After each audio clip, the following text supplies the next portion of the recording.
All right, I think we're live now. I think we're live on Comic Artist Pro Secrets. ComicsGate Live. Can you believe it? Isn't that crazy? ComicsGate Live again?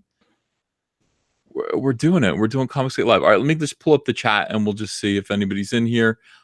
It's Friday. You guys could be busy. Let's see, turn this down. So, yeah, all right, we're getting back into it. Good. Hi. All right, we got Kyung with us here from Battle Maiden Knuckle Bomb. I'm sure other people will show up as well. Pretty good opening volley as we've got 122 people watching right out of the gate. Hi everyone. Hello, Kyung. How are you? I'm doing good. It's cold, but getting there. It's been a while since we've done this. Yeah, it has. It's been too long. It's been too long. Edwin Boyette Mhm. reached out to me and just said, Ethan, you really need to be doing more live streams. You're just not doing them anymore. And I think people want them. I think people need, to feel connected to the movement and all of these things. And this was kind of a warm family thing that we had going here. Hey, Darth Bobcat, thanks for $2. I'm confused. I thought you left ComicsGate. Kyung, should I explain that again? I mean, I could. I guess I I mean, could. you put up a great video just today, actually. Yeah. The video. Okay. A video about Peter Samiti and Mhm. Alterna. But also talking a bit about ComicsGate. Yeah. Yeah. Well, I got confused about ComicsGate. Look, here's the thing. When you, I think, this year I got bombarded with a lot of crazy messages. People were really upset about ComicsGate and trying to sort of define it for themselves and make it make sense. Mhm. I had a couple of early kind of ComicsGater YouTubers make it what I thought was listen, Kyung, I'm not very smart. I'm kind of dumb. Okay. Now you can listen. I got snowed with a very convincing argument that I was not ComicsGate because ComicsGate is a consumer movement, and I'm not a consumer. I'm a producer, or I'm more of a producer. And I went, oh, is that right? And then other people went, yeah, yeah. And these are people I didn't really trust, but yeah, yeah, of course that's right. You're producing comics. It's a conflict of interest, Ethan, for you to produce comics for a belief system that you also ascribe to. I said that doesn't. I don't think that's true. I Yeah. don't think that's true. But I thought about it when I guess I'm not Comicsgate, and that's I just don't want to. I don't want to have this argument 100 times over and over again. I'll just do what I'm doing. I'm going to start my own company anyway. So, Mhm. but then I really thought about it, and I'm too connected to this. I'm too in love with Comicsgate. I've sacrificed way too much for Comicsgate, for the movement, and I believe I believe all of it. It's important to me. I mean, I'm fully aware from personal experience that the comic book industry was taken over by left wingers. I'm fully aware of it. And by the way, taken over by left wingers in like high spots. I mean, from from our ground level here on Twitter, we see the lamest of the lame. We see losers. We see half-wits. We see these people who are on the very fringes of the comic book industry. That's not the extent of the problem, Kyung. The problem goes all the way up the ladder to leadership, Mm. from the top offices, SJW, all the way down to the weirdos on Twitter, SJWs. And because of that, any normal people that inhabit this business and are trying to make a living are forced to make really bad business decisions to appease a bunch of ideologues, a bunch of radicals. I've seen it happen. I know it's true. I know it's true because I've seen it. And either we live with it or we fight it. I can't. I can't not fight it. I can't. That's just not who I am. I can't just sit back and go, all right, well, I'm going to let a bunch of YouTubers do this for me. I can't. Mhm. I have to actually get involved and use my voice to make a difference because it is something that I care about and believe in very much. So that's the thing. So I think the next day, after talking to my wife about it, I just came back and just said, no, I was wrong. Of course I'm Comicsgate. Because to use my analogy of hot dog vendors versus Burger King, do you remember? Oh, by the way, hi Clint, how are you? I am doing well. How are you? Great. It's great to have you here, Sweetcast. It's nice to have you, Clint. Thanks. You know, I'm going through this. Somebody said I thought you were out of ComicsGate, and now you're doing comic. Yeah, I thought I'd explain this way back when, but I'm happy to talk about it again. You know, like Yeah. getting out of ComicsGate and coming back. Uh, the reality of the situation is that ComicsGate isn't a club. It's not something that you can quit or leave. It's something that you can change your mind about. You know, you can say I was wrong about ComicsGate. I have decided that the comic book industry hasn't been infiltrated by SJWs, and nothing needs to be done. That's the only way you can leave ComicsGate. It's not like I renounce my membership to this religion or club. It's about being red pilled to the state of the comic book industry. It's about opening your eyes to reality. Now you can close them again if you want to, but it's impossible to leave ComicsGate. Having said that, I refuse to believe there is a conflict of interest. I know that's the whole thing between my belief system and actually producing product that lines up and is for people who also agree with the things that I believe. Does that make sense? Yeah. Mhm. Makes sense to me. And that's the other thing is that I mean, it's not like from my perspective, there wasn't a point where you like turned around and disavowed ComicsGate. To me, it is like it's a hashtag, of course, but there's the underlying principles of, you know, we want good comics and we don't want identity politics being forced down our throats. And yeah, whether, you know, whatever hashtag you're using, that's those are the underlying principles that I think we can at least agree on. Of course, yeah. Like either you believe that or you don't. Hey, Rokabir Kumar, welcome. Hail Caesar, hail. All right. Well, Ave War Campaign. It's nice to have you in the chat. We're having a very interesting night all around. Today, I think that the fact that the year is closing out and some weird stuff is going on in comics, it's making the SJWs a little bit edgy. It's making them a little wacky and weird. And is it in a fun way? I don't know. I had to make a video about Peter Samedi today from Alterna Comics because I'm just fed up with it.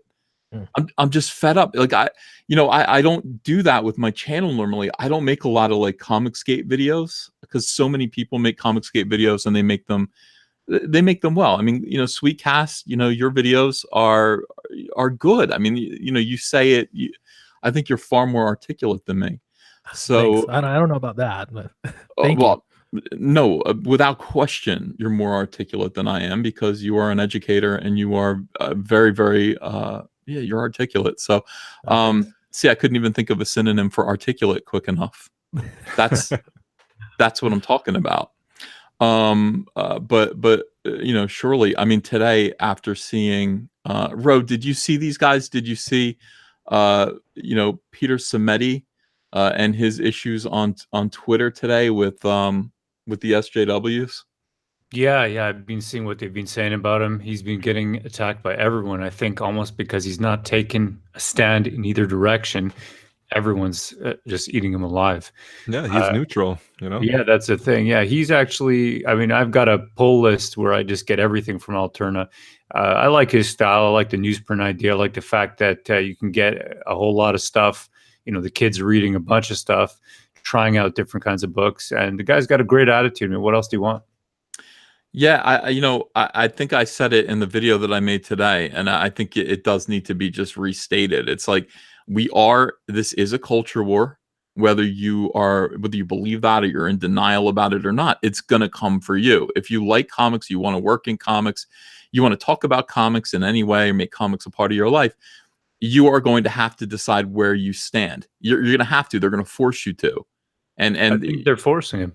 They're forcing him. Absolutely. Like he doesn't take sides, but I mean, the more that they push him, the more that they harass him. I mean, what are they trying to do? Are they trying to push him towards ComicsGate? I mean, all he does is do good by his customers. Yeah. And he's getting grief for that. It's like, what do you want? For the chat, we're referring to Peter Samedi, who is the CEO, the editor-in-chief of Publisher. publisher. Thank you. That's good. Of Alterna Comics, and Alterna Comics is kind of revolutionary. They produce a lot of stuff. I went to their website today and just had a look at all the comics that they put out. And by the way, I'm interested in like 90% of them, just based on the titles and the covers alone. I'd read that. I'd read that. What he's done is he's taken a step backwards in terms of the quality of presentation, so that he can lower the cover price and to something reasonable, something from 1989. It's like his comics are in newsprint, so that he can charge $1.50 for them. So $1.50 for a comic book, even if you don't enjoy it, you lost $1.50. It's worth checking out. I mean, it's absolutely worth checking out. Hey Ava, how you doing? Hey guys. Hail, Not too bad. Hail. Great to have you on. So Thank you for having me. yeah. So we're talking about Peter Simeti and Alterna Comics, and just how these people are acting, right now, is just how the anti-comic skaters are acting right now is just kind of a little loopy. It's just a little loopy. So in any case, I think what Peter Simeti is doing is he is kind of investigating, what works in comics, and he's making the best choices for his customers and for his business. And some of those great choices they're coming from ComicsGate. Of course they are. But in this business, it's all or nothing. In this community right now, it's all or nothing. You're either 100%, seething with rage and hatred and murderous anger over ComicsGate, or you are totally and completely in love with ComicsGate, and therefore you're a Nazi bigot and you need to be destroyed. Well, Peter doesn't really fall on either side of the spectrum, so therefore they just kind of assume that he is in love with ComicsGate and must therefore be destroyed. Yeah. Did you get a chance to take a look at that new article from the Miami Herald on ComicsGate? Yeah, we're going to talk about that. That is, oh my God. What was that article written like 8 months ago? Like, why is that article out now? I don't understand these people. I really don't. I'm like, another article. What did ComicsGate do exactly that we? Well, let's take a look at it. Hold on, I'll call it up here. Should be in. Were we talking about it in all caps? Yeah, I think so. Just utter garbage. These people. Oh my God! Hang on a second. Why do they do this, Ro? You know what? I think that people don't know any better. I mean, I actually feel for the people who are going to read this and who have, who actually have lives and who don't spend all their time on Twitter, so they can't actually get a clear picture of what's going on. Yeah. All right. Can you guys see this? Let me blow it up a little bit. Control plus. ComicsGate. By the way, there's not a lot left of the comic book industry. I want to say that before I go forward again. This is not Gamergate. When it comes to Gamergate, everyone plays video games. Everyone plays video games, and it's like a multi-billion-dollar industry. So it kind of makes sense to squabble over a little bit, even for political reasons. It's, there's a lot at stake. But the comic book industry is just barely hanging on by bloody fingernails over the side of a cliff right now. So to be having the same argument that we were having in July, right now in December, who is this guy, Leonard Pitts Jr.? Why does that name sound familiar to me? Pitts. Is that Len Pitts? Lan Pitts? Is it? He has an unfortunate name. No. Yeah, he does. It's a bad last name, or it's an awesome Poor guy. last name. I can't really tell. I'm gonna go unfortunate. Unfortunate. Well, all right. So, ComicsGate, alt-right fanboys go after women in the world of comics. Arr. Yeah, Ro. I mean, Ava. I mean, how do you feel about this, Ava? Have you been gone after? Nothing from what they would consider alt-right. Yeah. That's the thing. It's like, it's just tagging, that's all it is. So they're claiming alt-right, and most of the people that are in ComicsGate, it's definitely just like it's all over because of people aren't paying it. They're not focusing on their own political views. They're focusing on the comics, so they're putting that aside. They're just, so these people with these articles are just claiming they're tagging it as alt right. Yeah, there are two big things here. So there's alt right, which I'm not alt right. I know what alt right means, and it's not me. It's not really anyone that I know. I do know some alt right people, and I mean, look, it's not they don't really acquaint with ComicsGate. In fact, they think comics are dumb. Going after women is also kind of a weird thing. I don't think that that's what's going on. Now, I think you could change this to fanboys go after SJWs in the world of comics, and then you're going to have a pretty true statement. You're going to have comic book fans or longtime comic book fans or loyal comic book fans go after SJWs who are destroying the world of comics. Boom. I just fixed the title. Great title. they're just using the term women as a human shield, essentially. I mean, like the same tactic you see in those Antifa riots. I don't know if you've watched any of the details on it, but they'll specifically put the women in the front, so they'll take a punch so that they can get the optics of that. I mean, it's the same thing to me. There's no difference. Right. So yeah, I agree. I personally I don't know. I don't feel like I'm going after women in the world of comics. I mean, certainly not. I kind of want more women to do comics, but on the other hand, I do want SJWs the hell out. And unfortunately, a lot of SJWs who are in comics happen to be women, and that is that is definitely a thing. So we're going to talk about the Milkshake girls here. We're going all the way back to like July of 2017 now with this article. This is hot news, Miami. This is really great. Where's my DeLorean? Why are we talking about this right now? I'm happy to do it though.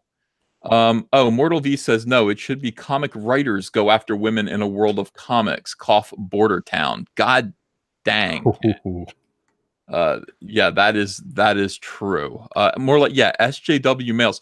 Male feminists go after and rape women in comics would be another suitable title, but we're not talking about that.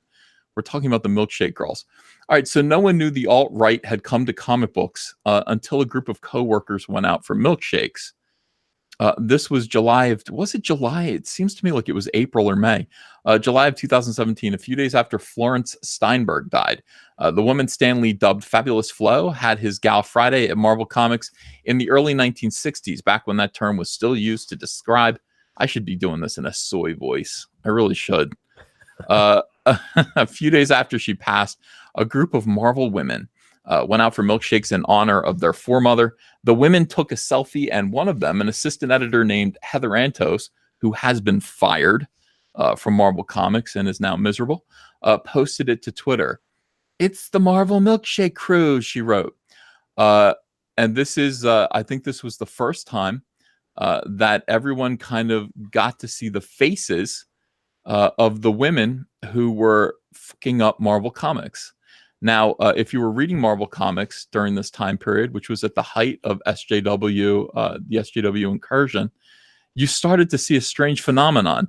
You started to realize that almost every male, like full-fledged, every full-fledged editor at Marvel Comics was a male, was a man, an older man.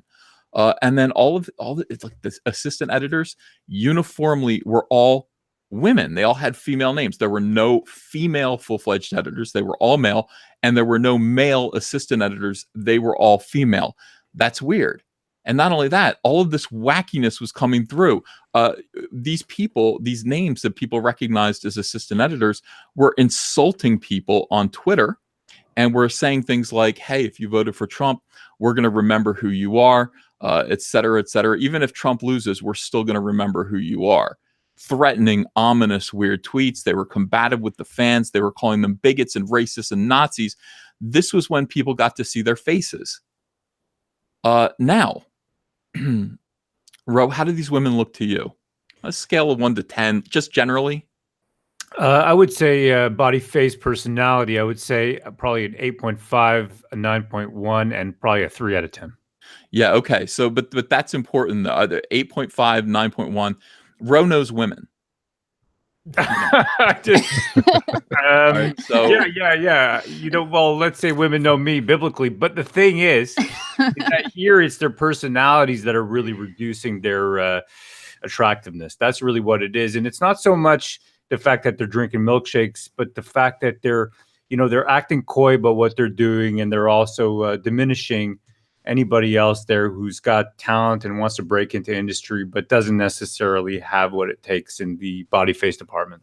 It's like putting a lighthearted spin on it.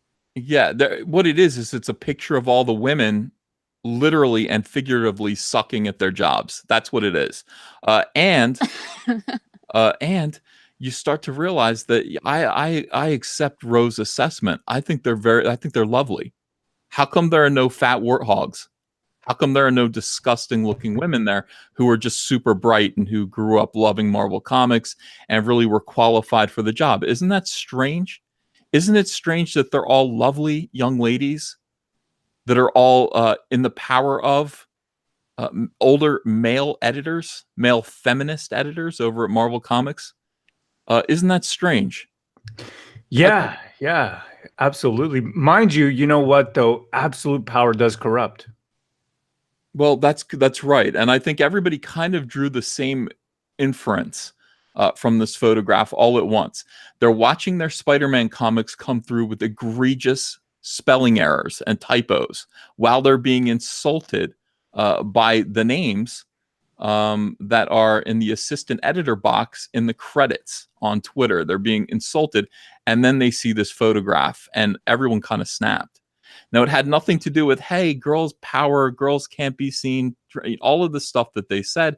And by the way, I really don't even think that too many people did actually contribute true and real. I haven't seen it. I haven't seen the harassment. I think they got called fake geek girls, God forbid, by, diversity in comics. That's about the extent of it. But they certainly did run with this. And this was what is called in gating damseling. Yes, this is what they do. This is damseling.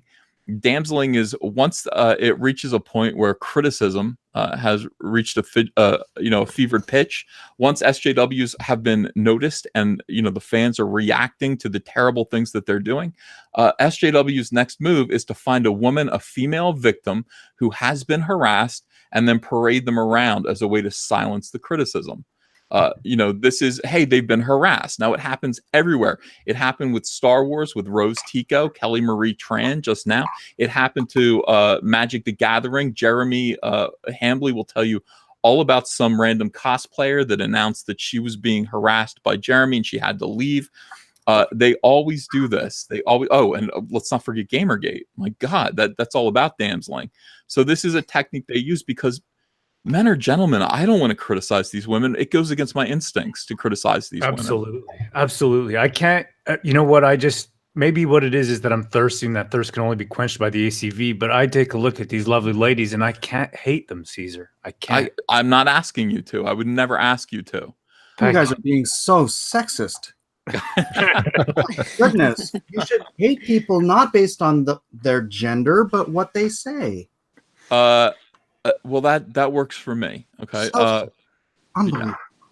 Now, Heather Antos went on to stalk and harass Diversity in Comics. Now, Diversity in Comics had 30,000 subscribers, which then seemed like a really big deal because 30,000 subscribers on YouTube, that's more than most Marvel comics sell. Okay. So if he's speaking to more people than buy a copy of, Captain Marvel, then he obviously has tremendous influence and the things that he's saying are resonating and people are subscribing to him. So people got worried. SJWs got worried and decided that he was target number one. Heather Antos began to dox him. She found out what his real name was. Richard C. Meyer, all over Twitter, announcing what his real name was when he wanted to be anonymous. He wanted his channel to be anonymous. That's where we learned that doxing was permissible as long as the information was quote unquote out there somewhere. Well, the information's out there. I found it on this website. Blah blah. Oh, I see. So that's okay. So all of our information is out there somewhere. All of our information is out there. If you prize your own anonymity on the internet, and clearly I don't care. But if you do, the idea that somebody's information is out there is not an excuse for doxing. Oh, my throat's dry. Okay, sorry about that. So in any case, she became, well, she was going to be the Anita Sarkeesian of comics. Let's go on. Didn't work out that way. It was an anodyne caption for an anodyne image. The response was anything but. Look at this. Can we just get off feminism and social justice and actually print stories? One person tweeted. Oh, my God. Amen. I stand behind that 100%. 100%. Another dubbed the women the creepiest collection of stereotypical SJWs anyone could possibly imagine. I disagree with that. I've seen creepier. No, it's not that they're creepy. It's that they're all lovely and young uniformly, and they're all working for those weirdos at Marvel Comics. And God only knows what's going to come out eventually. I'm sure something's going to come out eventually. Using a right-wing acronym for social justice warrior. That's right. SJW. It's not a right-wing acronym. It is the acronym, you asshole. You AH. It is the it's not the right-wing acronym. It is the acronym. And they claim it sometimes. I mean, they're proud of it. Yeah, in one they're moment, awesome. next moment they're it's the worst thing you can say. It's whatever fits their agenda for that. Yeah, I mean, at one time, it's like that was what they were calling themselves, and they were like, I remember being on message boards like Bendis's Jinx World forums, and people were like, I am a social justice warrior. I am an SJW because I believe that social justice is something that has to be fought for. All right, I have to get a drink of water. You guys talk for 1 minute while I come right back, okay? Ro, how have you been? I haven't seen you in a while, man. How you doing, Mike? Yeah. It's been a while, brother. It's been a while. I saw that yesterday. You did an extensive stream, isn't that right? Did I? Yeah. I missed it. But I was thinking, so unlike me. no, man. It's yeah. We saw. Actually, I saw that pic. That pic came out where Caesar was compared to a man from Office Space. Do you remember the one? I saw. Yeah, I saw it too. Yeah. I didn't like that. I couldn't like it. Is that your stapler? Is that's your stapler? That's the one. That is, that's not me at all, and I don't look like that guy, not one bit. I was told there would be white privilege. All right, let's get back to this. Still another tweeted, I would totally bang the girl in front, Santos. To which someone else responded, better have her sign a consent form. She looks like the false rape charge type. Now, this was the worst comment out of all of them right there. Do you remember this? I remember that. And don't even try. Yeah, it's so, I mean, look, it's not nice. It's inappropriate, but welcome to the internet. Welcome to the internet. This kind of stuff happens. Get a helmet. Wear a helmet. This happens on the internet. People are awful on the internet, and that's just the way it is. I'm not happy about that comment, but at the same time, technically, I mean, anyone can say something like that. That's just, stupid kind of words to use. But once it comes to like harming or suggestive harming, that's where it's, a line. But something like that, as stupid as it is, they have the freedom to say that. They have a freedom to not be offended, and they never exercise that freedom. They never do. They just love being miserable. That's right. And it's also they group us together as though this is our press release, and the ComicsGate as a giant collective all said this random comment. This is what drives me crazy, is because you could look anywhere and find the most ill-stated sentence anywhere, and then say, well, look what ComicsGate said. Yeah. It's the It's like, I didn't say that. Some other douche did. There's a sense. They always preface it that way. Some ComicsGaters said, and then follow it with some egregious thing that it could have just been some random anybody, but they always that late night comic comic said. That late night comics actually said. Oh, You that know, guy's it's like cancer. yeah, he is. So in any case, yeah, like if you look at ComicsGate as a collective or a group or a club, you know, it's like then it's easy to sort of accuse a group of this when it was just ComicsGate is a belief system. It's like Catholicism, except you know it's not at all. But I mean, it is like it's like that. It's a belief system that you have. So it's not like if you know, Or maybe, I mean, with this, give me something better than Catholicism. right? I'm thinking it's like, you know, ComicsGate is like Christianity, and there's different factions, right? There's a Southern Baptist. You know, we're like the right. War Campaign is like the you know, the guys there down south. They hold up those signs. They say God hates X, The Y, Southern Z. Baptists. Right. That's, you know what I mean. You Yeah, got different factions. The Westboro Baptist. That's Westboro right. Baptist. No, we're yeah. I'm just kidding around. I'm just kidding around. Bro, But you know what I was mean? gonna, It's like rowing for the win, and then like, oh man, I It don't know. took a left all turn. kinds of Took a different. left There's turn. different factions, right? I'm just saying we're like the loud ones. You know, we got the memes, Yeah. right? Does that work? No. Ann Vu says ComicsGate is a branch of the Mormon Church. Admitted EBS. That's right. It is. You're all Mormons and you don't realize it. Well, But yes. you will. But you will. But anyway, and that's the thing. It's like you know, saying if somebody who was a Christian, you know, did something bad or said something bad. Look what the Christian church did. It's just not. It's you know, obviously you can't group us all together, and well, it's okay. Some individual did something bad. We were going to say that individual did something bad. I say it about Nasser. I say it about Mike S. Miller almost every night. I have no problem. Like when Mike does something heinous, I don't blame ComicsGate. I blame Mike. Yes. You know what I mean? Of Yes. course. All right. So that wasn't the worst of it, nor was that the worst of it. There were also rape threats and sexually explicit images. I don't see those. I did see. I'll tell you guys a secret now. Do you want to know something funny? I never told anyone this. So DanceLot was talking to me while this was all going on. We're friends, I think. And DanceLot was saying to me, he's like, Ethan, you don't even know. You don't know what was being shared around about Heather Santos. You don't know, okay? Some really creepy images. And I was like, Jesus, like what? He's like, I don't want to show him. I was like, Dan, you have to show me if you're going to talk to me like this. If you've seen them, I need to see them so I can decide for myself. He goes, don't share these with anybody. And I'm like, Jesus, I'm going to get some nudes or something. Like, what is going on here? And you know, why would DanceLot have nudes of? So in any case, he sent me a picture of Heather Santos from her. I guess she was modeling for like a catalog, like a JCPenney's catalog. 2 years prior. I mean, it's a much younger Heather Santos, and she's wearing a very respectable sweater and everything. She's modeling for like a clothing catalog, and somebody zoomed in on her boobular region.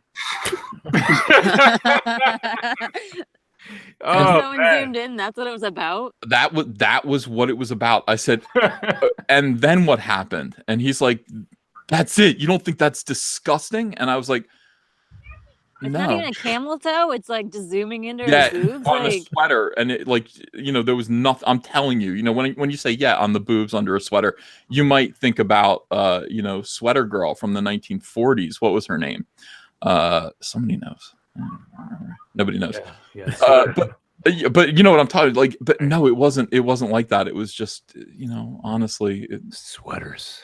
yeah. so it wasn't like she didn't like do the lingerie section. It was just No. like No, not at Nothing. all. Like I was just like, I thought like, here's the thing. Like, have you ever had situations like, you know, have you ever been in a situation in your life where somebody tells you that there's something really, really like mysterious, and you know, you want to know what it is, and you're curious, and then you finally get to find out what it is, and it's crushingly like disappointing, and it's, Oh, you know what I mean? Yeah. That's I think we all have. That is what this was to me. I was like, okay, so you guys literally have nothing, and this is all bullshit, right? Right? That's what we're learning. This is all bullshit. DanceLot was like, well, it's your opinion. I was like, this is bullshit. This is officially bullshit, and you've just pushed me closer to ComicsGate. So I never told that story before. I'm telling you now, when they talk about sexually explicit images, that's what they're talking They talk about. about JCPenney ads. That's correct. That is correct. So that is the truth. The rape threats I never saw, and you think that you would. I mean, you think Yeah, that I you would. think he would. Here's the thing about Mags Visaggio. Okay, Mags Visaggio. No, dude, don't you get it? The rape threat was the guy who said, "I'd do her." Was that rape? It's No, the he one said- like no, I can see what's underneath that sweater when I stare at it. He said no. He said there were also rape threats, Mike. So you're incorrect. This is in addition to the. No, dude, because the dirty pictures is the same thing. Yeah. That's the same level of not of qualification. If so words I are do her to them, that would be a rape threat. if words are violence, then cropping is a assault, right? Cropping an image. Cropping is No. pornography. Oh, by the way, Sweater Girl was Lana Turner. Thank you, Sean Tillman. I don't know why I couldn't call. I'm telling you, I'm getting old. I know. I could only think of the guy that did Plan 9 from Outer Space. That's. Oh yeah. He was a Sweater Girl too of his own. Mike Jenkins $1.99 says he kicked that my way. I don't have it anymore. I'm sorry. Actually, I might. Jesus I'm Christ, assuming dude. anyone could find it on On JC Penney's somehow. Oh my With some God. Google search. I think I have it. I think I have that whole conversation. What? Dun dun dun. Yes. You know, kudos Ethan though for asking for the evidence because there's so many people that they're hit. It's printed in the article, therefore it's true.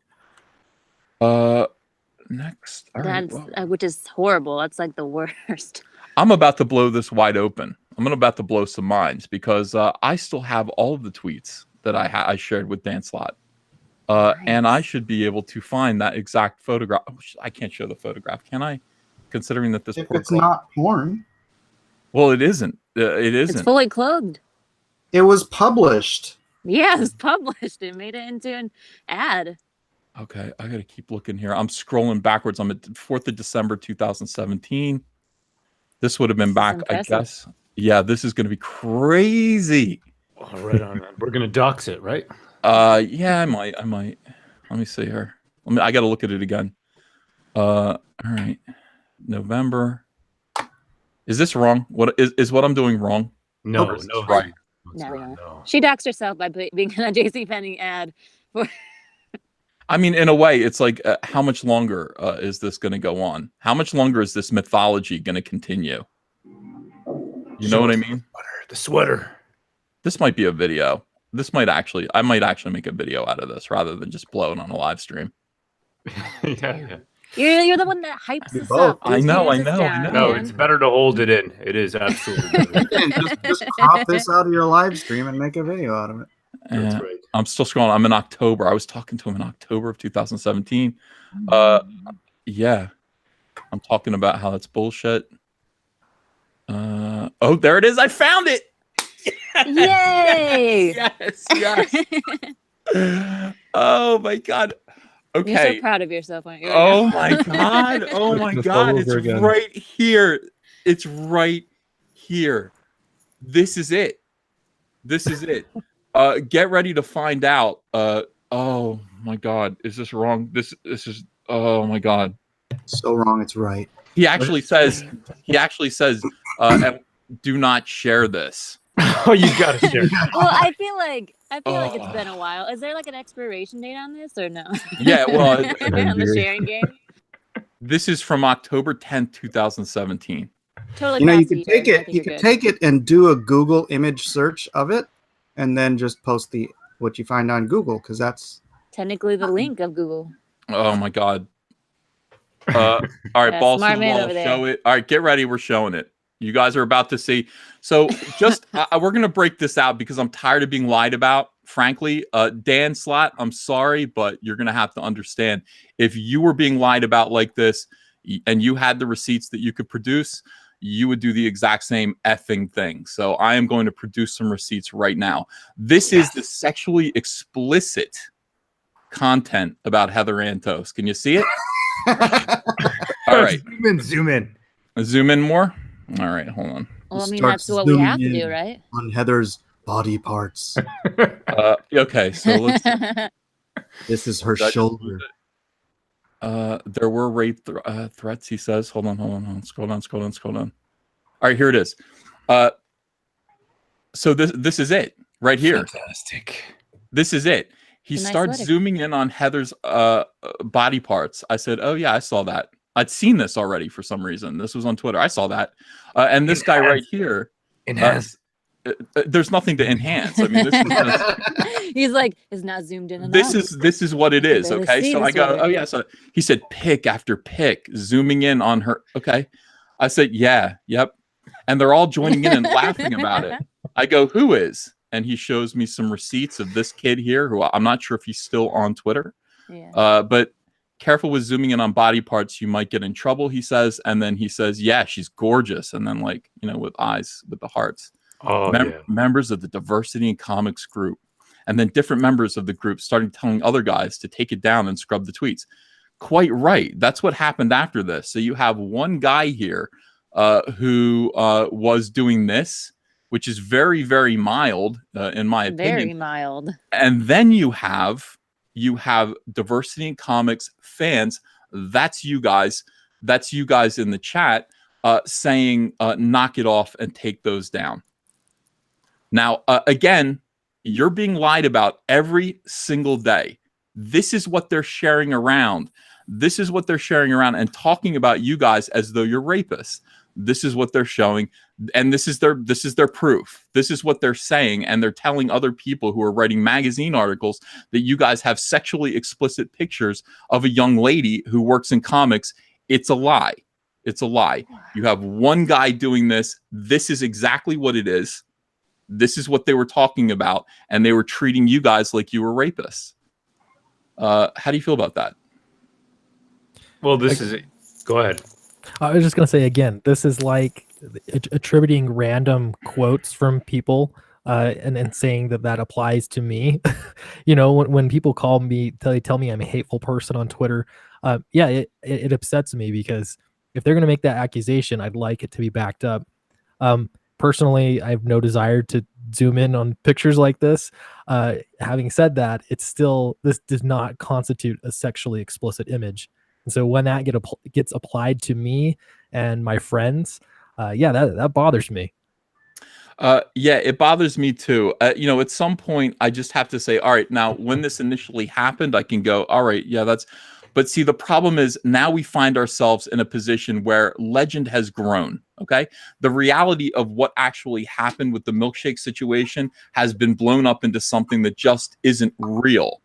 It isn't real. And I was there and interacting with these comics pros and SJWs, and what they were passing around, which is now referred to as rape threats and sexually explicit images. Wow. You all just saw them.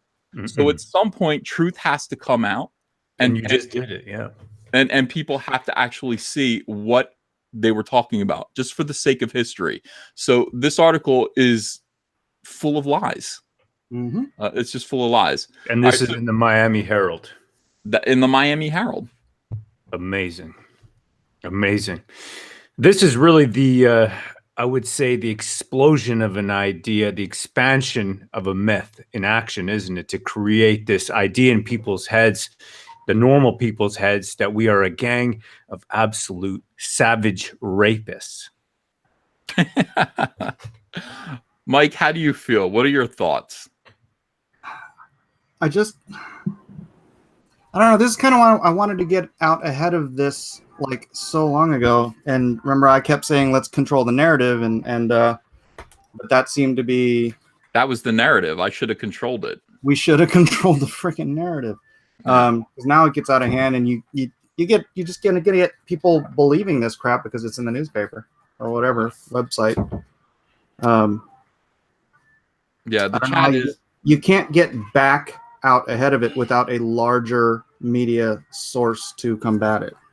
We'd have to get on like Fox News or something. Can we get Ben Shapiro to spotlight Sunday special? I mean, can someone pull some strings there? Oh, that would be nice. I wouldn't mind doing that. I mean, I at some point, it gets tiresome. Now, I actually lived through this, and I had not declared myself ComicsGate, but I was friends with Richard C. Meyer, and I was watching what they were doing. I was watching them completely overreact to his criticism. And when they say, you know, Zach was saying horrible things to, you know, somebody like Mags, or hey, it went both ways. It was back and forth, and it was a matter of who had more power. That was always their argument. He has way more power because he has 30,000 subscribers. And Mags doesn't, and you know, so she can say whatever she wants on Twitter to him, and he can't respond. They invented something called punching down, and punching down was a way of controlling people. It's a way of saying, "Hey, I can call you a Nazi, and I'm just a little guy here. You can't answer me in kind. You can't, you know, counter that narrative. You can't point me out, expose me. That's punching down, and that is worse than Hitler. It's worse. Yeah, I'm going to go ahead and abdicate all responsibility and say whatever I want, and you can't respond because that's punching down. Yeah, it's punching down. And I, at some point, you know, I believed in that, and then I went, wait, this is a lie too. This is more manipulation. This is a way for them to control you while they take you apart. You can't punch down because you're so powerful and blah blah blah. Well, you know, that's no reason for me to accept this kind of abuse, and it's no reason for anybody to. And we should have. I mean, we should have just been more frank about what was going on. But at the time, it was basically almost a one-man show. It was Diversity in Comics with Captain Cummings and Doug Ernst, and these people who, you know, it was them versus the world, essentially, when this kind of thing, you want to talk about who has power. This is the narrative right now. I can't get a story like this published to answer this in the Miami Herald. I just have to sit back and watch my friends get lied about. That's what I get to do. So who has the power exactly? You know, John Mayer. Well, to add to that point, Ethan, when I had a conversation with Tom Brevoort about the political discrimination that was going on through one of his editors, one that was directly above me, that's what I was told, is that by me addressing this issue with a person in a position of power over me, because she was a female, that I was punching down by talking to him about it. Yeah. Yeah, the punching down is a way to shut you up. Even though she was your editor. Yes, even though she was in charge of me, 100%. Yeah. All right, so that is, did you see that, John? Did you see the expose that I just did? I just caught this last bit. No, sorry. Oh, okay. So we're reading this article. Yeah, the Heather Antos. Yeah, Okay. Absolutely. I saw that. That was ridiculous. Yeah. Yeah. All right. So welcome to the internet, Heather, and everybody else that gets onto the internet. Welcome. This is what it's all about. You cannot come onto the internet and act like a child. Last I checked, Heather Antos is an adult. If that is enough to offend her, then get the hell off the internet before you break. Well, it's not her that's offended. It's men. On behalf It's unfortunate looking men, by the way, unfortunate looking men on behalf of Heather Antos, because she's a lovely creature who can say whatever she wants and do whatever she wants and ruin whoever's life she wants to. And any counter response is going to be met by fat boys saying, you're, you know, a Nazi. Stay away from her. I'm going to punch you in the nose. Well, they wouldn't say that. They did actually say that, didn't they? They were going to. These guys actually planned to meet up with and presumably assault. No, not presumably. They did say that explicitly. Assault Zach at Baltimore Comic-Con. Mm-hmm. So that is a thing that was that the Mark Wade thing? It was the Mark Wade thing. That was one thing. That wasn't. He never explicitly said assault. Mark Wade actually said, "Bring him to me." New York City Comic Con. Bring him to me. If you see him, bring him to me. And that idiot Tom Brevoort, that fucking Ewok-faced fool, said, "What's the plan, man?" In response to that idiot who works at Marvel Comics at the highest level, was co-conspiring with Mark Wade to assault a YouTube critic. And he did it openly and publicly on Facebook. Astonishing. Absolutely astonishing that he would do that. An fucking Ewok in a fedora. Ridiculous. All right. So, you know, there was that. And then, of course, we uncovered a secret Facebook chat room where they were actually planning to trigger Zach's non-existent PTSD and then cause him to, you know, I don't know, take a swing and then they were going to punch him out or something like that. It was pretty stupid. Yeah, it was pretty stupid. So yeah, so let's keep looking here. At the height of the furor, her friends and colleagues were harassed and she was stalked. Hey, welcome to the club. You know, it's like I don't know if you've noticed, but like it's like my friends and my colleagues are harassed on a daily basis. And I mean to an extent that I can't even put it into words. I'm not going to cry about it. Like I'm not going to have articles written about it. I'll talk about it. I'll tell you what's going on. And we are being stalked. You know, we are in the middle of dealing with the stalker situation right now. Somebody who is spreading around photographs of my family that he should not be doing, and then talking about I don't know what he's talking about doing, but we've got that. He's also stalking and harassing other comic book pros within ComicsGate.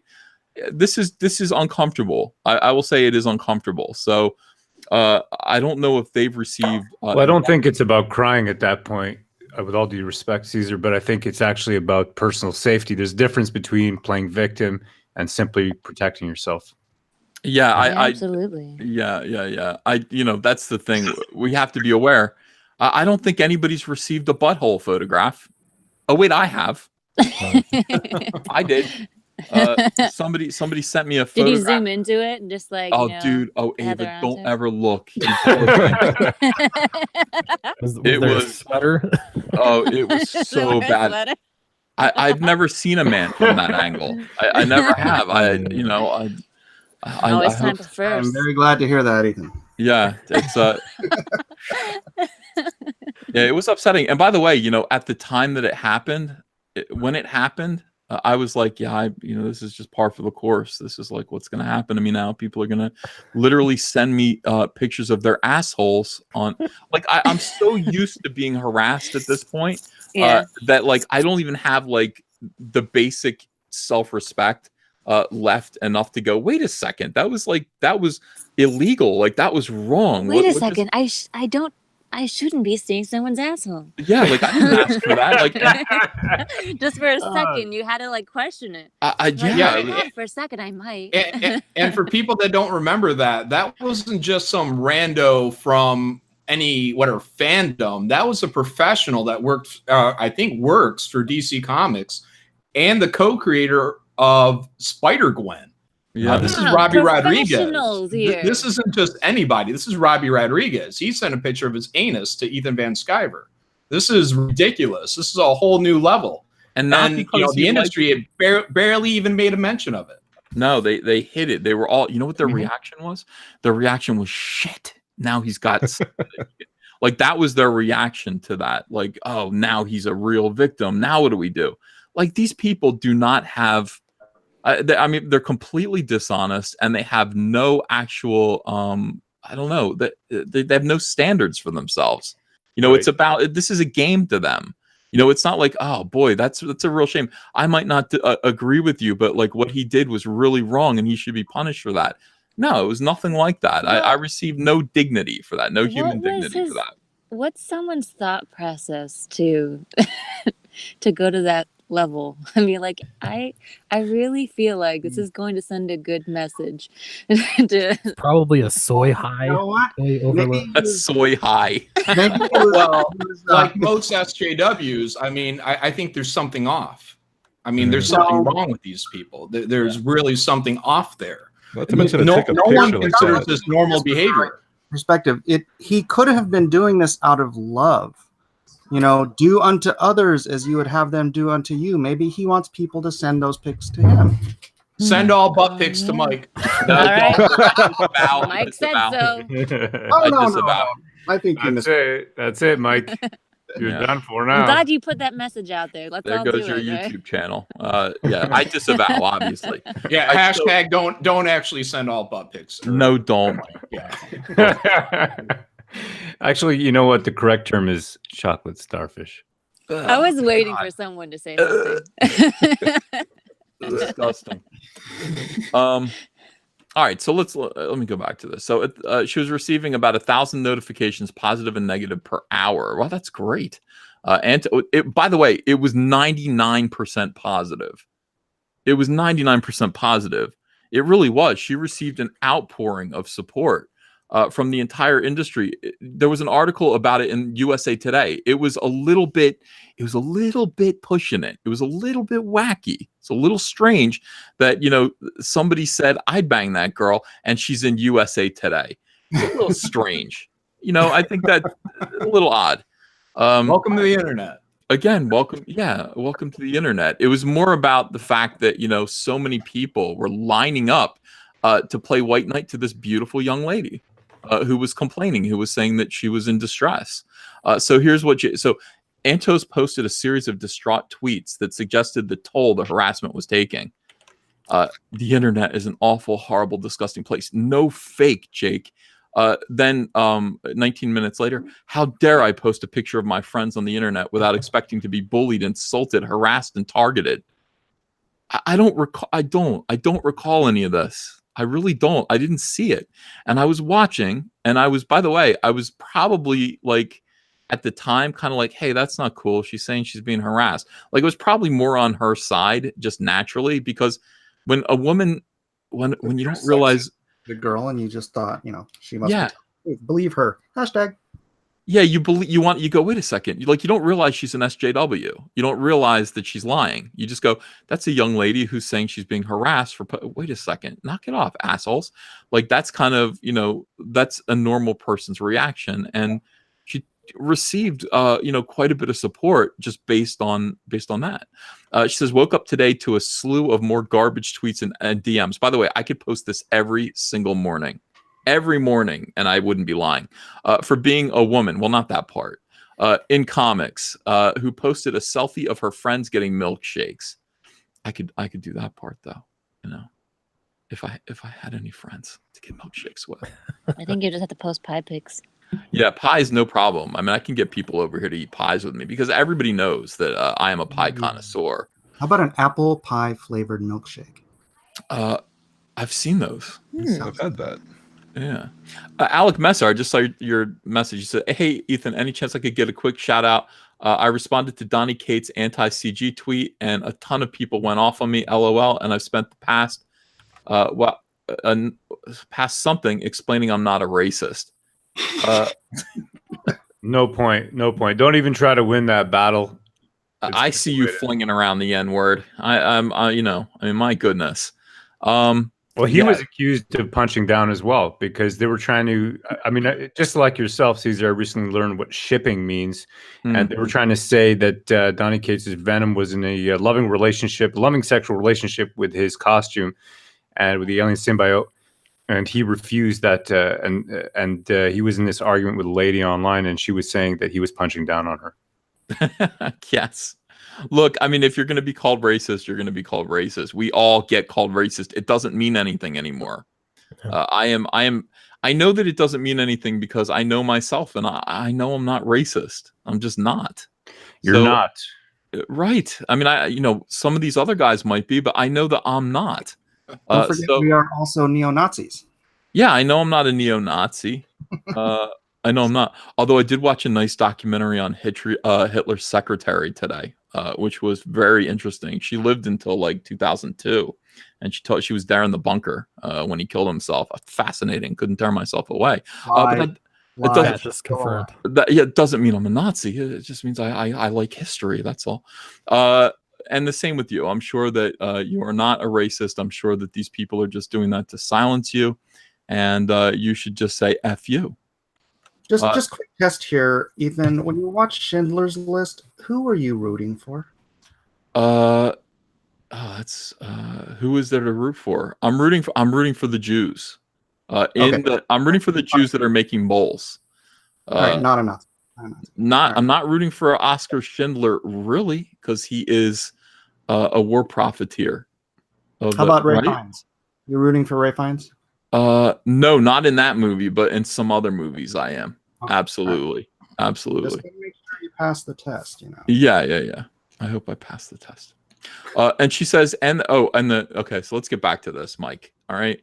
And the harassment just didn't stop for days, then for weeks, then for months. Yeah, for years, Heather, for years, the harassment hasn't stopped, and it never will. I'm never going to stop being harassed, and neither will Zach. We both kind of realized that we will never stop being harassed as long as we are alive. And even if we died, SJWs would come pee on our graves. That's what they would do. It's never going to end because you people are nuts. Yeah, Nuts. Stanley. And by the way, the harassment probably has stopped, Heather. Probably has stopped. I don't think anybody's contacting you anymore. The tweets kept pouring in from people infuriated at the idea that there are women in comics.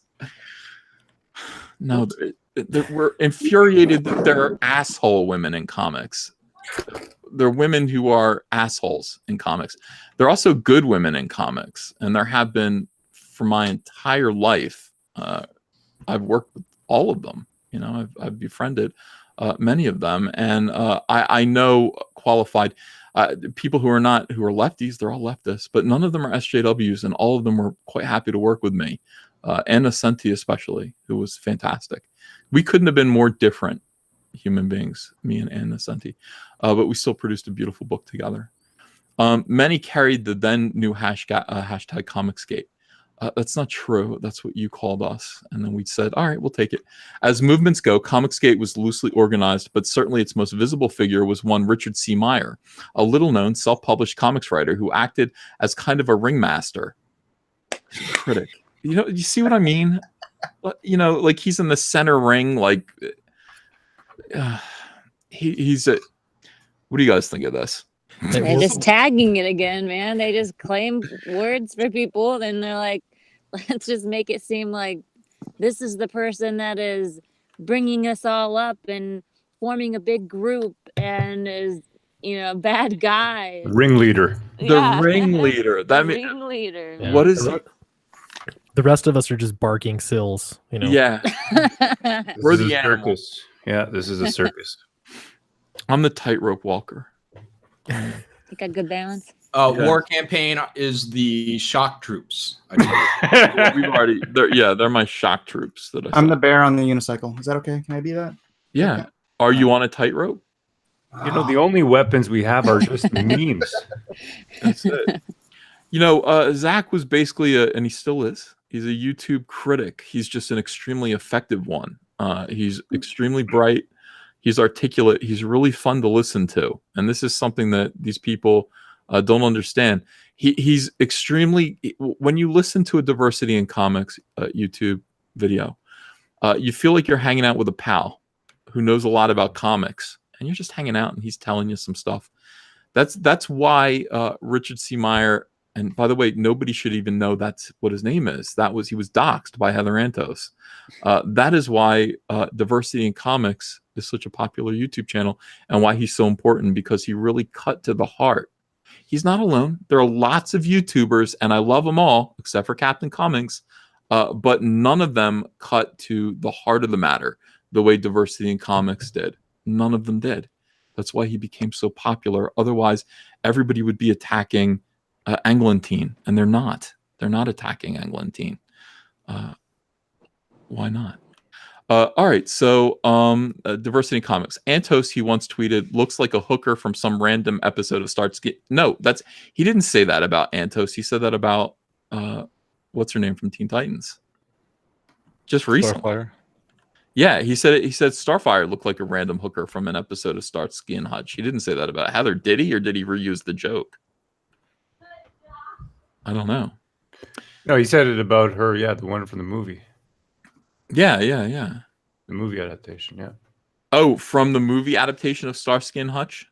No, from the movie adaptation of Teen Titans. Yeah, exactly. Yeah, because I mean, she had that wig on and she had that purple dress. You know, it looked ridiculous. You know, I'm pretty sure that I mean, there's a section here in Ottawa called Vanier, and it's run down. And you know, on a good night, you'll see ladies like that all standing around. I mean, that's standard. Yeah. How much more of this do we have to read? This is, I mean, look at this. If ComicsGate has not made comics great again, one of its hashtags, was that ever our hashtag? It has certainly managed to make comics fearful again in a way arguably not seen since the anti-comics congressional hearings of the 1950s. Well, F you. I mean, that is ridiculous. Comics are fearful because of SJWs. They're not fearful because of people criticizing the SJWs. People are afraid to step out of line. If somebody is afraid of being mentioned in a diversity in comics video, do better work. But there's no way around criticizing a social justice warrior in comics without having your life ruined. There's no way around it. That's why people are fearful. I mean, yeah, it's kind of crazy. It's like they talk about fear-mongering tactics, but yet they use it. Yeah, of course they do. And they do it openly. And this is too long of an article. I don't know if I can read all this. Wow, but let's just scan the names here really quick. I mean, you've got Mark Wade. You've got, look at this, they're asking Mark Wade.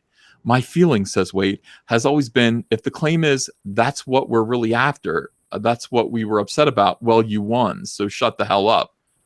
What are you talking about, Mark? And then here's Kwanzaa. Kwanzaa's in this too. Who else did they ask? What other horrible people did they ask? They picked prime people, apparently. Yeah, I mean, it's like, well, they got Mike Deodato, Jeff Lemire, and Bill Sienkiewicz, 3 guys who just, I don't know, went out of their way. Mike Deodato basically called us Nazis. Bill Sienkiewicz, whatever. Jeff Lemire said it's time for everyone to stand up against ComicsGate. F you, we're the customers, Jeff. This is a consumer-led revolt. You cannot stand up against the customers. I mean, you can, but you'd be wrong. It'd be a mistake. It's like them winning, but you're really losing. Yeah. It's like the worst game. And by the way, Chelsea Kane, you're going to mention Chelsea Kane in this article? Sweetcast, why is it a bad idea to mention Chelsea Kane right now? Gosh, I don't even know. Did I miss something? Yeah, you did. You missed something. Yeah. Who knows why it's a bad idea to talk about Chelsea Kane if you're going to do a pro? All right. Chelsea Kane. Last I heard, she was throwing some of the Marvel people under the bus. That's correct. Chelsea Kane is a social justice warrior who did the Mockingbird Ask Me About My Feminist Agenda. Oh, really? Oh, yeah. That's her. She's the writer of that comic. She asked for that to happen. And basically, a lot of people said, hey, we don't want to know, like, don't tell us to ask you. We don't want to know about your feminist agenda. And then the book was canceled. Mockingbird was canceled. She was not working for Marvel for a long time. And then she came back. They offered her a job writing the Vision for Marvel, like a 6-issue Vision miniseries. Mike, it took her 2 years to do the first 4 issues. The writer? Yeah. Him. So wasn't she Bendis's neighbor? Wasn't that like her in? I think so. Something like that. How did she survive? What did she live on while she was working on this thing? Is she independently wealthy or something? Well, I'm not sure. I don't know anything about her. I think she's a novelist as well. How does it take you? That's... Yeah, I'm feeling better. I wrote a whole novel in that time frame. Yeah. So Marvel read a whole novel in that time frame. It'd take me that long to read a novel right now too. I have no time to read. It sucks. But no, they fired her. Marvel fired her. I mean, they just said, look, and they didn't say why. And Chelsea just went on a rampage about Marvel. That basically Marvel. I did a video about this. Marvel said to her, look, we're not gonna publish. We imagine that if it took, you can do the math here. If it took you 2 years to do 4 issues, how long is it going to take you to do the rest of the series, the 6 other 2 issues? It'll take you another year. Mm-hmm. So we're not feeling real good about that. We're just not going to do it. Okay, we're not going to do it. We will cancel your. Now we'd appreciate it if you could just, it's going to be sensitive. So could you just kind of here's a little money. Go away quietly, please. Don't throw us under the bus. What do you think Chelsea Kane did? Went straight to Twitter. Immediately went to Twitter. Immediately. Hey, this is an opportunity to draw attention to myself. And immediately went to Twitter and threw Marvel Comics under the bus. They told me to keep this quiet, keep it down. They forgot that I'm an asshole. I said at the time, she said ask about her feminist agenda, Marvel. Why didn't you ask her? You deserve every bit of this. Absolutely deserve every bit of this. So Chelsea Kane instead decided to put out a book that I just saw a review of. Whose review did I just watch? Sweetcast, was it you? Did you do a review of this? No, Yellow Flash did. Yellow Yeah, Flash. I don't do reviews. Okay, yeah, I didn't think so. Yellow Flash did a review of her new book about her. She's got a pretty good concept. I know people hate it, but her current concept is that Man eaters. it's called Man Eaters. Right. Oh yeah. Her current concept is that girls become, and Malin will love this. Oh, great. Girls become werecats when they get their periods. What? Really vicious. There might ones, be too. there might be some copyright issues going on there. Yeah, I remember this one. Yeah, and they hunt men, don't they? I think so. Yeah, because they're man eaters. They eat men. And Somebody- not in a good. Somebody points out that it's a Hall & Oates song. I mean, She's a Mhm. man eater. is there a better Hall & Oates song that they could have made a comic about? What are good Hall & Oates songs? I asked for good Hall & Oates songs. What are Hall & Oates songs? But so anyway, the SJWs turned on her, and you'll love this. She was kicked out of the SJW club, the community, because people all said, hey, why aren't there any transgendered characters that have those powers? And she said, because transgendered women don't get periods, right? That's right. Wrong. Absolutely wrong. Way to unperson, way to dehumanize transgenders. You are Hitler. You are a Nazi. You're fired. You're doxxed. Get the fuck out of here. And that's what happened to Chelsea Kane. So it's funny that she's in this article. It's amusing. Yeah. So anyway, this is just more garbage. I mean, this is just more garbage. This article seems like it should have come out like 6 months ago, frankly, Ro. Yeah, it seems a little out of context. Yeah, it's way overdue. I think maybe they might have been sitting on it, and then they finally were able to release it. Light News Week, Oh, is that what it is? Do you think so? probably. Yeah, it seems like something they've just been sitting on for what, 6 months now. Oh, how about that? I never thought about Parker, what can we use to fill page 3? that. An article calling ComicsGaters, alt-righters. Alt-right. How about those alt-right comics nerds? Oh my God, it's never going to end. Well, you know what? Actually, I think it is going to end because that article feels silly to me, and I can't. I remember a bunch of like earlier articles coming out, a bunch of hit pieces coming out, like the Daily Beast, and we got hit with all of them. We really did we got graced by every single big major. Just calling us names and suggesting that we're, I don't know, alt-right. And at first it really hurt. Now it's just kind of like, now I'm telling you, I'm becoming anti-fragile. I don't know if you guys are anti-fragile yet. Your heart doesn't break anymore. Yeah. It just becomes calloused. Yeah. I've been there for a while. And in fact, I think it just, I don't know, like, so I used to watch Diversity in Comics. I mean, I think his channel was like maybe 100 subscribers when I started watching his channel. I kind of watch on and off. But then when I saw that Comedy Central thing, I was just like, my boy Zach, and the same thing with Peter Simeti. Every time they are, attacking somebody, I've got to believe it's only making us pull together more and support ComicsGate creators and publishers even more. Yeah, I hope so. I hope that's how you guys feel. I mean, like, there's some mutual sympathy.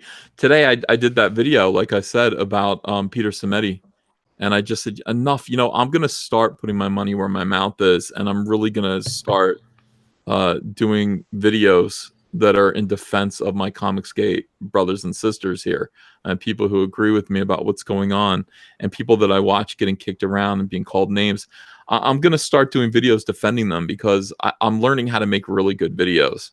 And why should I use that power to destroy Han Solo when I could use it to rescue somebody who I think is honest and decent and good, and who's being kicked around by people who are dishonest and bad and disingenuous. Degenerates. Degenerates. Yeah, definitely degenerates. A video defending Mike. Mike, do you need defending? I'm good. He's like, no thanks. I'll take the subs if you do a video, but other than that, I'm chill.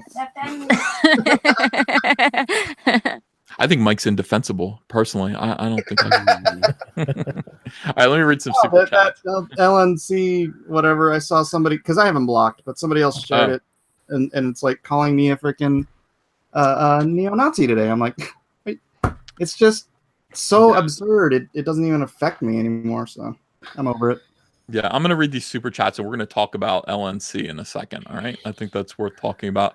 Paige Tico Verchetti says, Hail Caesar from the sexy Tico sister. That's Rose as far as I'm concerned, but thank you. Amber Ferris says, Frogs forever. Darth Bobcat says, thanks for the explanation. Didn't want to assume. James Dean, creator of conflict. That's hard to say, James. James Dean, creator of conflict. Says, back conflict right now. The next physical copy backer wins a hard copy first edition Star Wars book from 1976 and more. Zebulon Pike says, without DNC and EVS, ComicsGate is just disgruntled fan hashtag. I don't agree with that. Grendel Fan 84 says, hey, Uncle E, it's disheartening reading about Donny Cates, who is one of the best and most un-SJW writers at Marvel, speak out against ComicsGate. I didn't see that. I missed the Donny Cates thing. But at no point did I ever think Donny Cates was anything but anti-ComicsGate. What happened? Yeah, no, he shut him down for this whole shipping thing. That's where it started, where he was talking about. I don't know if anybody else knows more about it, but really what it was is the alien symbiote. People were claiming that it had a sexual relationship with Eddie Brock, and they had to fornicate in the pages of a comic book aimed at children, teens, and young adults. And that fornication must be shown on the screen of their mind's eye. We must be forced to watch it, brothers. So that was the problem. All right. He denied that. And then what's the issue? And then he came out against ComicsGate because why? Because ComicsGate criticized him or what? No, then people started saying, okay, well, it sounds like you're sort of ComicsGate, like trolling him kind of thing. And then he was forced in a position where he hadn't denounced comics. He denounced ComicsGate, but he hadn't denounced ComicsGate soon enough. So that was a problem. I mean, it went on from there. Yeah. All right. Yeah, guys, here's the thing about being ComicsGate. You can't, as I said, earlier today, I said that we're in a culture war and some people are trying to sort of ride the fence and not pick a side. It's just not going to be tolerated, but you cannot push someone into choosing to be ComicsGate. It's a big decision. It's a big decision. It's like I can't have someone on my channel who hasn't consciously made that decision, because if you do push them, they're going to choose what's easy, and what's easy is saying F ComicsGate. That's what's easy. So I don't know who pushed Donny Cates, but that's sad. But I always thought he was. I don't know. Trencher1375 says, Merry Christmas and Happy New Year. Same to you. Indy 500 fan says, why did I get unsubscribed? I don't know. YouTube does this. YouTube kind of unsubscribes people randomly. It's not me. So everybody who's in the chat, double check to make sure you're still subscribed. Ring the bell for notifications. YouTube constantly will unsubscribe people without their permission. And, is it part of that whole spamming thing that it's trying to go through or what? We're all Russian bots. I don't think so. I really don't think so. I know they made an announcement that they were going to they're going to go through and get rid of all the spam accounts. Right. And it said it could accidentally get some, but I wonder if that's what was happening. I don't know. Oh, it's possible. It's possible. No, because it's been happening since a while before they made that announcement. Yep. Yeah. Yeah, who knows? But in any case, a lot of people will hit me up and say, I was unsubscribed. And I'm just like, I don't know what YouTube's doing. Ro, I don't know what they're doing. Oh, wow. Hey, Nathan Brendan Masters is here. Hey, how you doing, Nathan? Hey, what's happening? Hey, man. Hail, brother. And also Antonio Bryce is here. Hi, Antonio. What's cracking? Hail, Antonio. Hey, All right. And also creator of Sovereign, Andrew Huerta. How are you? Good. How about you guys? Good. Hey, Andrew. Pretty good, man. Did I miss someone? Who's drawing? Oh, that's me. Oh, Jung Lee. okay. All right. So let me read some more here. Darth Armo says, someone posted on Facebook group, what's a comic no one wants? One dumbass posted Cyberfrog. I responded 600K says, otherwise, I posted a GIF from Gladiator. Are you not entertained? The memes must flow. I The feel like, memes must flow. Yes. yeah, I have to say, somebody saying that nobody wants Cyberfrog doesn't even hurt my feelings, because it seems like they do. Obelisk Titian says, remember SJW was cancer and murder everything. Well, don't murder things. They murder. I thought you wanted people to murder everything. No, they murder everything. Watermelon, but you gotta read things for context, and that's important. Was there a period in there at all? Was there anything like that, or No, flow of sentence? No, there's a comma at the end for some reason, but there's no punctuation. You can take it any way you want. Great. There was a menstrual cycle in there, though. All right, so Watermelon Platypus, by the way, says part of it is they've deluded themselves. They genuinely have no idea what's going on or who we are. Yeah. Well, what do you guys think of this theory? Do you think that, like, basically these people they need an enemy to push against in order to make themselves? First of all, the thing about anti-comic skaters is that most of them are terribly they're terrible bullies. I mean, they're just bullies. And the thing about being a bully, an SJW, is that, it's like, hey, how can I bully people and feel good about myself over it?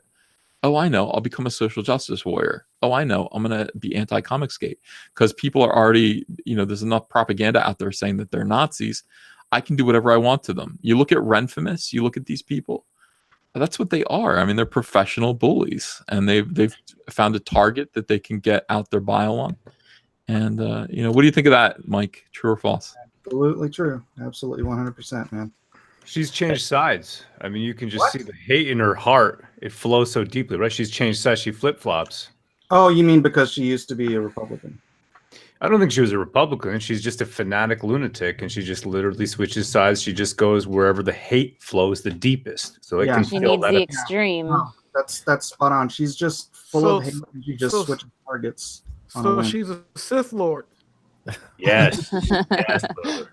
Well, and people like Joe Quesada pat them on both Renfamous and SJW Spider-Man. They get nods all the time. And they rub her belly. That's what they do. They rub her belly, and they ask, "How far along are you with the pregnancy of that?" Oh my gosh! That was left turn. He always takes a left turn, man. That was really good. That was a good one, Ro. Is that going to be a story, like a meme story you're going to put out there now? I guess so. Well, I mean, look, I have a feeling that Renfamous is being courted by the comic book industry for something else that you guys, it's going to be a nice distraction technique for something horrible that's about to happen. That's my opinion. It's my suspicion. They already put her on that list, right? Of the most I don't remember where she ranked, but most 100 powerful people in comics. Yeah, she was 68. I was 74. Yeah. Well, she deserves it. She's pointing out the dangers for women going into comic book shops. So, this is who Joe Quesada and Tom Brevoort are high-fiving, the girl who is actually harming business at comic book stores because of this delusion that there's some great male danger there towards all women. That is weird. I've never seen anything like that in any comic shop I've ever been to. I've never seen that before. I've never seen anything that could qualify as a hostile environment for women. I think it could be a boring environment for women. There's a lot of women actually that go into the comic shop that I go to, and none of them seem scared to go in. Well, you have to look at their, place. you have to look at their measuring stick, though. I mean, look, just like you were talking earlier, Ethan, with the Heather Antos thing. I mean, a picture of a sweater is, akin to sexual violence. So by their perspective, these are war zones. These are the type of people that Joe Quesada and Tom Brevoort are courting right now. I'm scared to wear a sweater now and go to JCPenney's. Well, look, here's the thing about ComicsGate, though. It does serve a purpose for Marvel Comics right now to be extremely anti-ComicsGate and to focus any negative feelings that the fandom might have on something external, something other than what they're doing at Marvel Comics, which is shit. So if they can just get everybody to look over there for a little bit, they can do other things. And this is the thing, that the Renfamous conflict is very valuable. I mean, why do you think she's number 68 on the 100 most powerful people in comics, solely to set up conflict between ComicsGate and anti-ComicsGate? Where does she even come from? Twitter. She's just Water. She is. Yeah. So I mean, look, they're using her as a means to create and control conflict, and that's and discussion, and it's very, very smart. I'm not hating. It is smart. So basically, keep your eye out. I really have like bad suspicions about what's going on. Yeah, something's at in Marvel. the shadows, and she's just being used as the main show. Yeah, but good for her. She, she's gonna, maybe she'll make some money out of it. I don't know. And honestly, it's good for ComicsGate to have Renfamous at Marvel as well, because Renfamous pisses people off. I mean, Renfamous, on one hand, Renfamous, if you're predisposed to be an SJW, you love Renfamous. But if you're a normal person, you find her repugnant. And it's quite easy for us to say, that's what we're against. Just see that crazy, rude, awful woman over there that normal people would find. We're the opposite of that. Okay, so come over here, watch all the Renfamous you need to, read her Twitter. If she's working for Marvel or something like that, I hope she's working for Marvel. That'd be fantastic. Look at her, look at what she says, and we are the opposite of that. We contrast with that. Okay, so we're nice, decent people. She's a monster. We're normal. Come over here. So it actually is going to work out quite well for ComicsGate. It's going to make 2019 a lot of fun. I hope they make her editor-in-chief. Oh my God, that'd be funny. I don't think she's ever read a comic book. I'm sure she has. She goes to comic conventions. I'm sure she kind of. I think she's probably like Anita Sarkeesian, where she's played a few video games. But is she really into it? I don't know. Like, I have no idea. She watches my videos. I know that much because she's always got something to say. Oh, she's in here. Oh now. yeah. Oh, guarantee it. Yeah. Once you blocked her, Ethan, it's like she was looking for fresh meat. Yeah, definitely. Is she still blocked? Did you? Because I thought you had unblocked her. Is she still blocked? Me? Yeah. I thought yeah. She's still blocked. She's still blocked. Okay. Of course. Yeah. I have her blocked too. Well, I'm blocking people now. I have to say, I really thought about it, and I just went, no, SJW tactics work. But you unblocked Gail though, right? Or did you block her back again? No, she blocked me now. Okay, yeah, I saw some. Yeah, because I got attacked. Because I said that I hope you two would be friends again one day, and then all of a sudden, all these idiots start coming at me like, "Oh my God, why would she be friends with a Nazi?" And I was like, "Okay." "Okay, man." Well, I don't know. I unblocked her basically because I wanted to keep an eye on her. And that was the reason why I unblocked her, because she was saying some pretty heinous stuff. And you have to know Gail in order to recognize the passive aggressive doublespeak and just how I don't know. It's just it's grimy, So you have to. I wanted to keep my eye on her as she was making. I can't remember even what it was about now, because everything changes. Like the news cycle with ComicsGate rolls over every day, and it's like, what were we complaining about 2 weeks ago? I don't know. There's some new awful thing happening right now. So, when it comes to SJW tactics such as blocking people. Ordinarily I wouldn't do it. I'm for it now. I'm blocking people because it's not the same thing as a blockchain, right? It's not the same as a mass block. It's not really an SJW tactic just to silence somebody who's continuously on every one of your threads, or just to block them from your timeline. The difference is that these guys were doing full blockchains, and blocking by association, and thus blocking vast swaths of the fandom. Yeah, I don't understand that. I think I wonder if what the value of a blockchain is. I guess that ensures that you're not going to be harassed by a lot of people. Well, you know what? I'm harassed by a lot of people. And if somebody's just saying, you know what, Ethan, you suck, you're a dick. well, you're going to get muted. I'm just going to mute you because there's a certain possible positive aspect to blocking someone if you know that you're going to be just incredibly freaking closed-minded and angry and insulting. No, that's a reason to mute someone. Like, no. Follow me. If you know you're going to behave that way, and you know that people that support someone like GNC or you or me or whatever would get so angry at what you're saying that they would stop buying your books, then blocking them keeps them from having that direct insult showing up on their Twitter feed. Like there's someone posted on my thing, they stopped collecting someone's work just because how they were treating me, and I have this person muted, so I don't even know how they were treating me.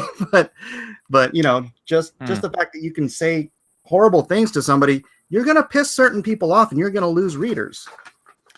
Yeah, I have a thing here. Like, I'm not going to tolerate people who are belligerent. Critics are fine; they can stay. But I mean, here's how it works. If you are a really awful person who's a stalker, you're getting blocked, and you know who those people are. You're going to get blocked, and it doesn't really matter. Ultimately, it's not effective because there are sock puppet accounts, but I'm still going to block those people. Now, people who are just rude and rude more than once get muted, and that's it. They can still look at my timeline. They can still post and call me names and stuff like that. It's fine. I just don't need to see it. Other people can see it if they want to.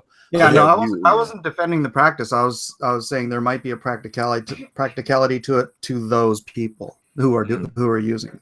I would never use a freaking block bot. That's stupid. I don't get the block bot thing, but what exactly, like, what's the benefit of it? To create an echo chamber so that you are not assaulted by outside thought, thus maintaining your fantasy. That's the main point, to create a way where nobody that disagrees with you can actually come at you or speak on your time. The first person who I ever heard of doing that, and this person literally got famous for this, was a guy named Steve Shives. He's like famous for BlockBot. Like, there's literally a hashtag, Block by Steve hashtag. He's literally famous for that. And like, if you actually look up Block by Steve Shives, you will find like videos and all kinds of stuff by each the first person first person that I know to actually get famous for blocking people. It's crazy. That's right. Yeah. Also keep in mind that they love the whole guilt by association fallacy. So this is one way that they can go and say, hey, here's a whole list of people, and if you're following any of them, just make sure you're not following any of them, I guess, is one way that they can put that out there and make sure you're not. That's right. Enforcing order. Well, that's the like, you have to think about what their goals are. Like, our goals are different. Our goals are to sell comics and make money and to just talk to each other and stuff like that. I mean, that's what ComicsGate professionals are trying to do. We're trying to sell comics. We're trying to interact with comic book professionals, trying to make their work better, offer them criticism or praise. But that's not what they're trying to do. They're trying to actually create change and maintain a sort of illusion of infallibility, right? So if they're not getting criticized, if they're never seen to be criticized, that infallibility is a big deal. I mean, that's there. Now, the great thing is that lately I've found a lot of these SJWs have unblocked me because they can't. It's like, maybe I better not ignore them. Maybe I better, whatever. But they block me again real quick as soon as I notice that they've unblocked me. What else would they do at their time? I mean... Yeah, Twitter is so weird. Yeah, I got a message from Diversity in Comics again today, and he was just like, just get off of Twitter. I'm like, no, I'm never going to get off. I don't think I'm ever going to get off Twitter. I don't think I'm ever going to do it. It's too important. I mean, I can advertise too well. I mean, from a business standpoint, I got to be able to advertise my videos, and I've got to let people know that my comics are for sale. I can't not have Twitter. It just doesn't make sense. Just don't get wrapped up in it all the time. And by the way, nowadays, if I just comment on one person, if I just dunk one SJW or something, people go, you're wasting your time. Get back to Cyberfrog. Don't give this guy any attention. It kills me to see the negativity. I'm like, I took a break. I'm drinking, a glass of lemonade and dunking on an SPW. This is what you do for pleasure, right? I mean, this is It's that you just fun. want to, just abuse a random SJW. Of course. So they stepped into that. And by the way, the other thing that they can't stand that I learned about Twitter, they used to be like, "Don't you dare retweet or quote tweet me." They hate that. They think that's worse than Hitler. I quote tweet them all the time now. If you say, and why did you do it? It's so why? Well, listen, don't come up in here trying to ruin my day, or I'm going to ruin yours. You have to understand. I do have 32,000 people, and I don't know who follow me, and I don't know who the F you are. So if you want to come up here and say something rude to me, be prepared to say it to the entire class. And that's kind of what's going to happen. I am going to retweet you. I'm going to point you out and hold you up. And then if people want to make your day miserable, you're going to know how it felt. Like that was meant for me. You were meant to make me feel bad. Now you're going to feel bad all day long. And maybe that'll change the way people behave on Twitter. Ultimately, or at least you march them to the front of the class and you tell them, you say what you said to me in front of the whole class.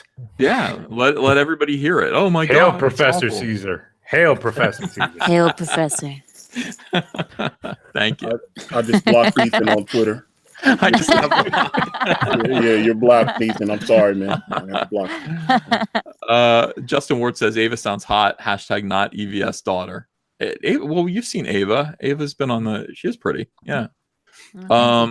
Yeah. Thank you to that person. Thank you guys. Absolutely. Yeah, absolutely. Beautiful Valkyrie. We are lucky to have you. Beautiful inside and out.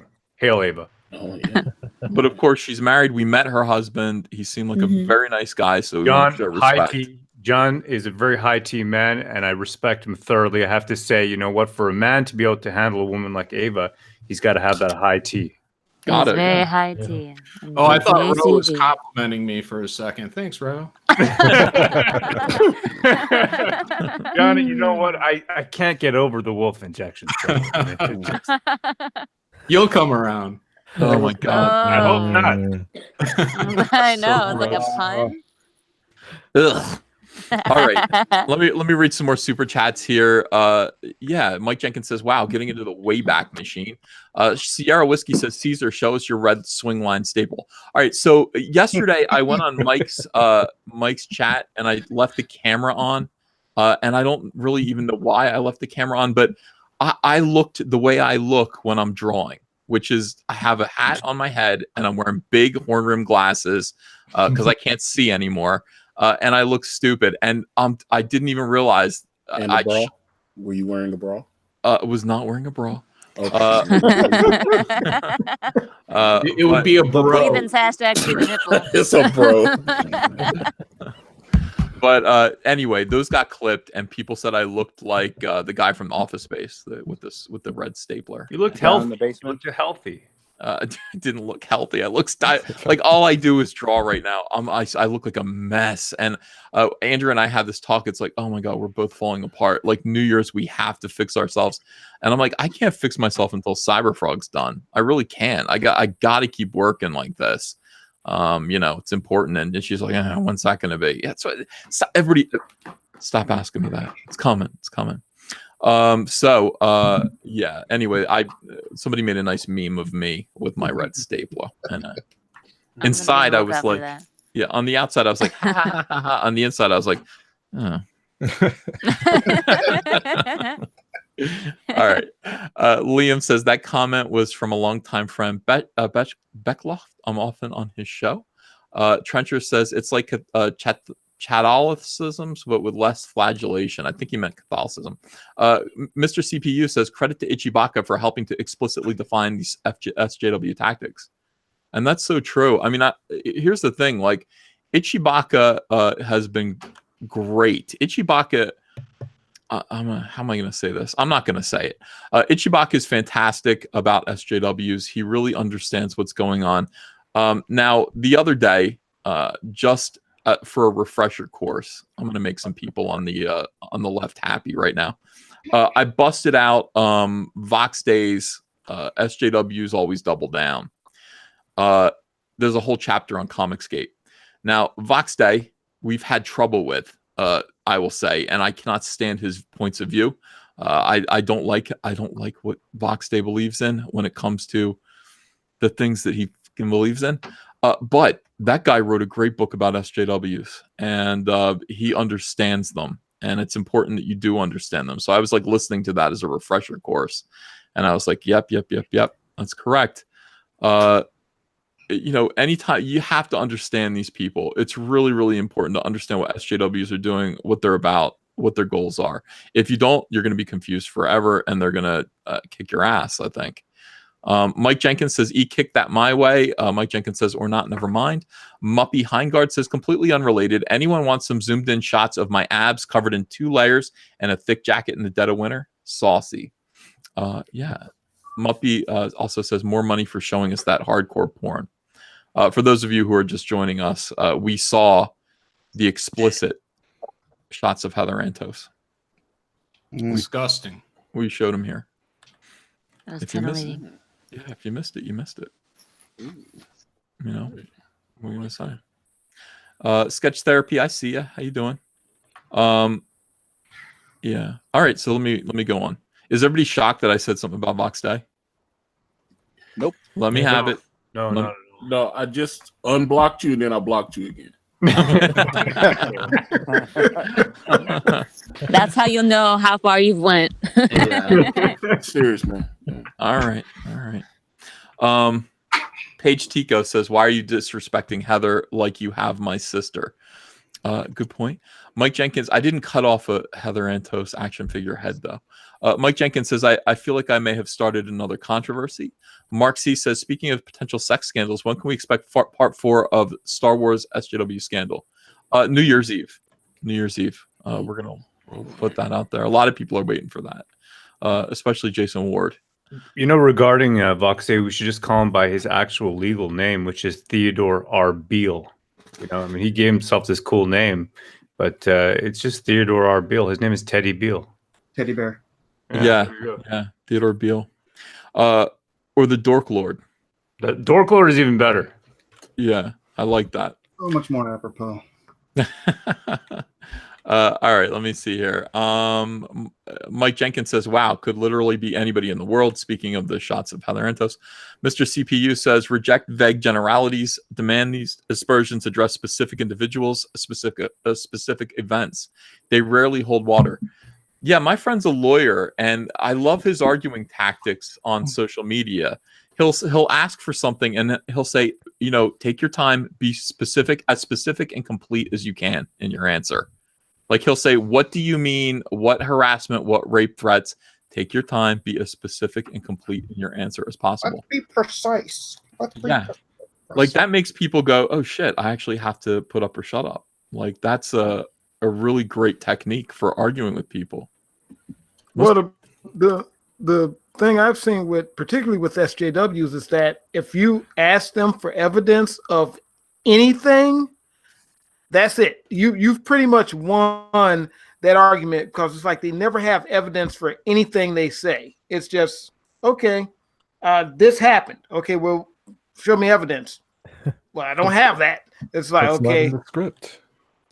Or they'll be, come on, it's everywhere. If you don't see that ComicsGate is a hate group, it's all around you. It's like the air you breathe. It's like the Force. Right. It's all around. And it's surrounds and binds us. Yeah, believe everything we say without evidence. Paige Tico says, I'd let John Malin give me his oar any day. Hey, Oh, come on. well, I will say I believe the wrong Tico sister died. The Paige one was the one that should have lived. But I appreciate the offer. Happily married, and yeah, thanks. I just blocked John Malin. Oh, that's how you don't freak out online on the internet, guys. Yeah. True professional. I'm sure that's a dude, by the way. It's always dudes. It's always dudes. Muppy Heingart says thanks for $10. It's a severe control freak mental illness. Rest assured they will destroy everything they touch, and eventually they will find they are not welcome anywhere, with all bridges burned down behind them. Yeah, maybe. Unless they converge. See, it's not that they're not welcome, that or they'll ever find a point where they're not welcome. They'll just destroy everything. Like, comics is going down. I have no doubt that the comic book industry is going down for the count, and it's for a number of reasons, but certainly the social justice warriors are not helping. And all we can do is really just do our own thing. We're not here to fix it. We're not here to stop it. We're here to point it out, just for the benefit of society. But we're trying to start our own comic book companies, our own comic book publishing outfits, and preserve what's good about the comic book industry. But yeah, what they don't care. Like, that when the comic book industry burns down to a cinder, what do you think they're going to do? Cry? They're just going to move on. They're just going to laugh and move on and say, well, I guess it was racist and we couldn't have fixed it. I mean, that's just kind of what they're going to do. So yeah, but they'll be everywhere because they are, as SJWs, they kind of find themselves in positions of power and authority, where there's very little responsibility asked of them. They'll go to HR, and eventually they'll find themselves into editorial positions, and they hire more SJWs. They kick out the non-SJWs and they hire. I think the next industry they'll target would be. I mean, they've taken over all of the main publishers in comics. Yeah, I know. It's over all of Hollywood. Role-playing games. It's probably going to be role-playing games. Well, it already is role-playing games, but it's going to be everything. They'll do board games too. Everything that you can imagine, all toys, everything will be converged. It will all reflect social justice. It all will. You make me sad. Sounds like utopia. It does, doesn't it? It sure does, yeah. Let's see here. Wow, there's a lot of super chats. I'm sorry, guys. All right. But thank you. I mean, I'm sorry to the people in the chat. Thank you to everybody who's watching. I don't mean, oh my gosh. Voorhees67 says, you may be on present mode. Can't tell which of these weirdos are speaking aside from you, Mike. Cartoon Marilyn Monroe and System of a Down singer. Who's System of a? Oh, is that's Kubar. Kubar. I took it off. Yeah, you just call me Kubar. Don't worry about it. Just call him Kubar. Voorhees67 says, I'll be at Celebration, but not the actual event. If I see you, will you sign my copy of 12 Rules for Life? How did that gig come about? Yeah, I'd be happy to. I'm going to be at Star Wars Celebration. I bought a 5-day ticket, so I'm pretty excited about it. I got that gig because I am friends with a friend of Jordan Peterson's, a dear friend of his. He was looking for an illustrator, and he introduced us. I was timid about taking the job because I thought I was going to get swarmed for it, and I did get swarmed for it. But at the end of the day, it was one of the best choices I ever made, and I'm glad Jordan Peterson's my friend. You did a great job in that book, by the way. Thank you. Yeah, we have another book, but like, he gave me a script, but I've never said this. Again, I'm a lot of revelations. I have a script for a new Jordan Peterson book. Awesome. And yeah, like, we just, I'm supposed to be illustrating it. It's just that, look at what he's doing. It's like, I did the first illustration already, and it's actually kind of a sort of a pseudo children's book with poetry. I don't want to give too much away. But it is, it's very funny. It's brilliant. I started drawing it, and he kind of drifted away into everything else that he's doing. So, certainly I did the same thing. So, I don't really know. Maybe I'll show some of the illustrations from it at some point if I decide that the project's dead, but I'm not sure. Mike Jenkins says, everyone listen to Lee Scratch Perry Super Ape. Rhino says, I made a welcome to ComicsGate troll post to Kate's, and then he came out of nowhere to denounce. Now he's being harassed for not denouncing earlier. I gotta read this. I gotta see this. Did he block me? Oh my God. It's really unfortunate too, because I mean, he's pretty much the premier guy right now. What Marvel's got.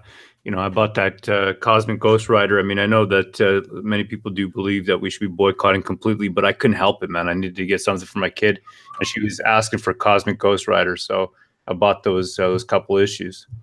Next year, I'm sorry, go ahead.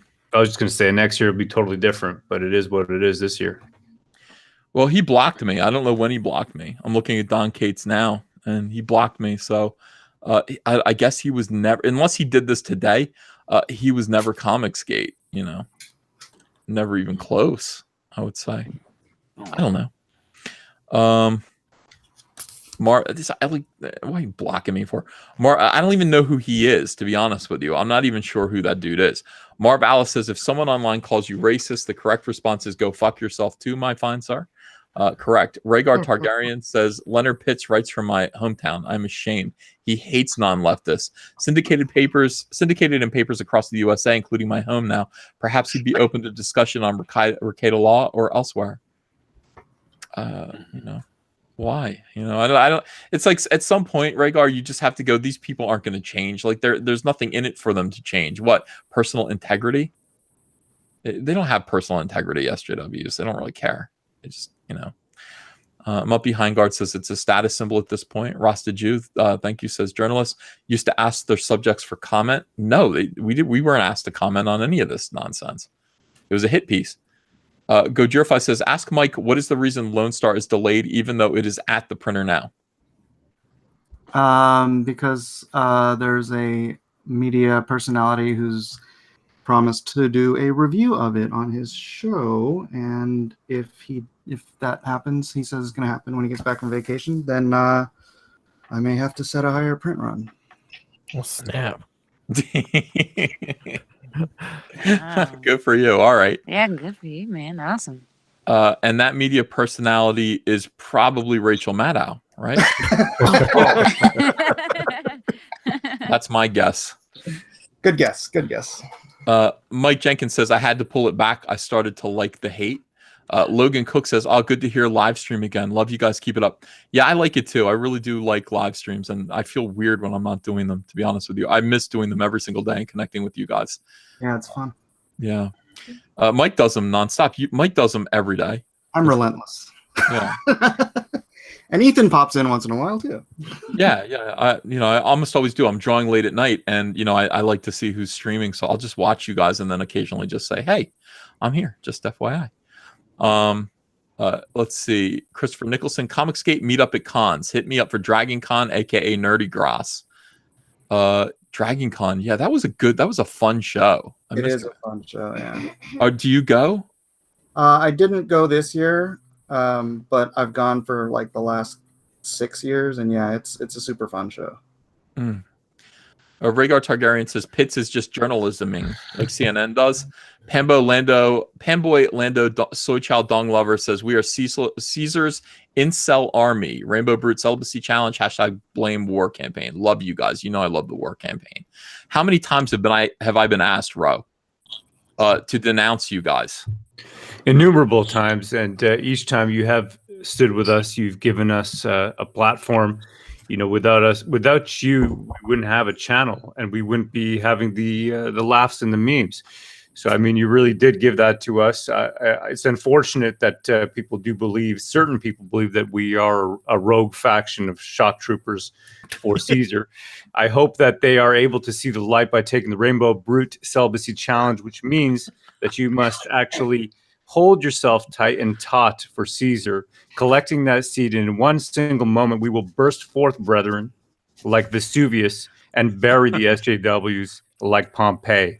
I'm sorry. These guys are brilliant. I think they're funny. What can I tell you?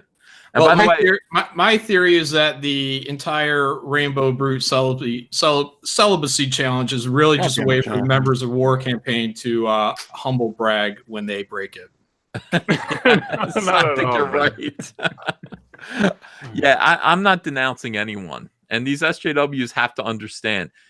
I'm not. Have you heard me denounce Richard C. Meyer? You want to hear about? Well, once I did, didn't I? But it was just for fun. I kicked him out of ComicsGate. I'm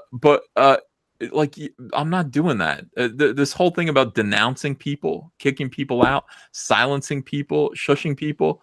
I'm not going to denounce people.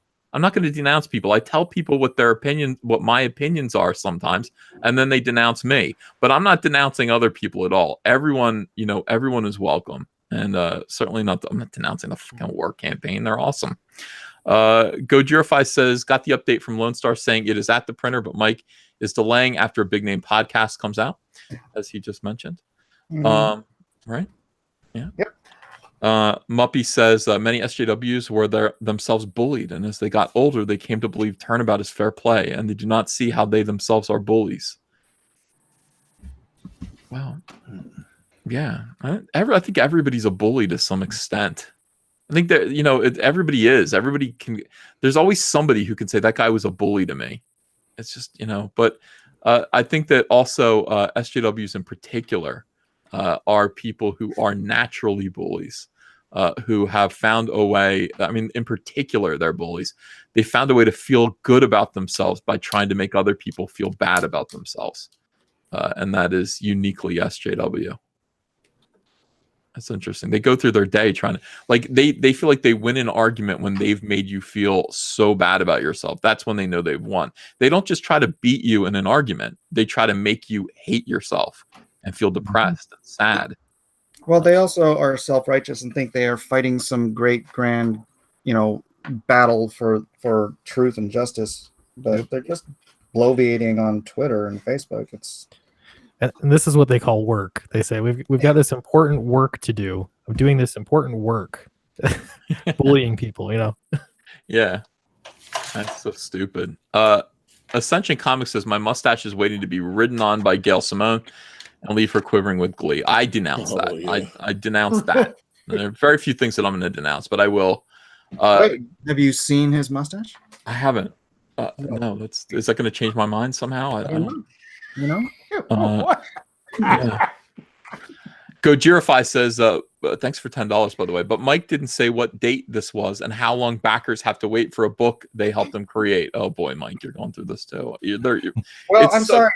You know what? I have a tier called Lone Star for the Troops, and the cheaper I can get the printing on that, the more copies I can get to the troops. So if you have to wait just maybe a couple more weeks. Yeah. Gojirify, but he goes on to say, so now I'm reticent to back anything on faith anymore. Yeah, I hear you, but you guys, here's the thing I want you to understand. We have a whole army of people out there called SJWs who are trying to break your faith on our behalf. We're not going to let you down. You know where to find me. I'm not going anywhere. Mike isn't going anywhere either. I've done comic books my whole life. He has as well, but really never alone like this before. So this is this is our first try, and we need you guys to actually exercise your faith in us. This is it. Also, just a second, he doesn't have to take it on faith. A lot of the people on this have seen the book. The book is done. It's at the printer. I just told them to hold off until this thing happens because I don't want to go back to print. I don't want to miss an opportunity.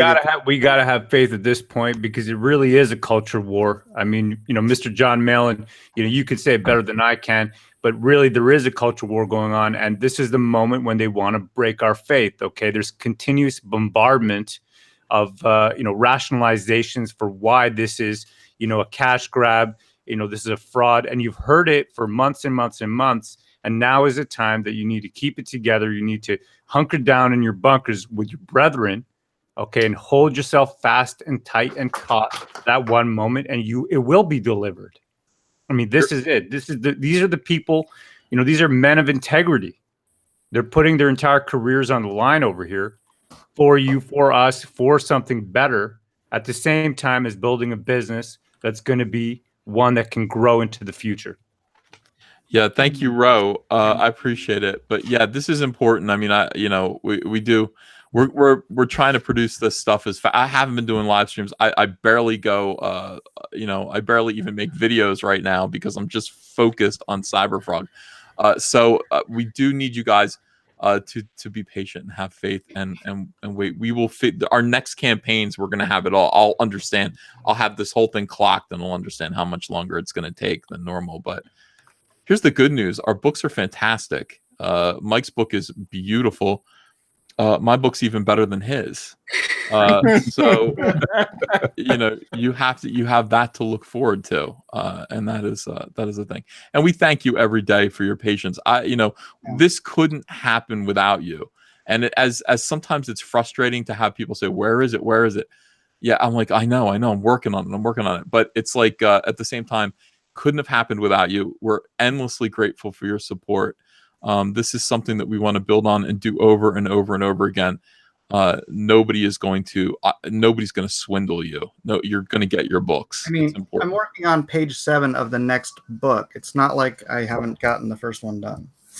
No. Oh, we know you're a man of integrity, Mike, Caesar, everybody here. I mean, this is it. Mr. John Malin, Andrew Huerta, Antonio Bryce. I mean, we got men over here who are actually producing, and they're putting their reputation on the line. And I mean, this is really it. You know, they're not hiding behind anything. They're putting themselves out there, and they're there for you.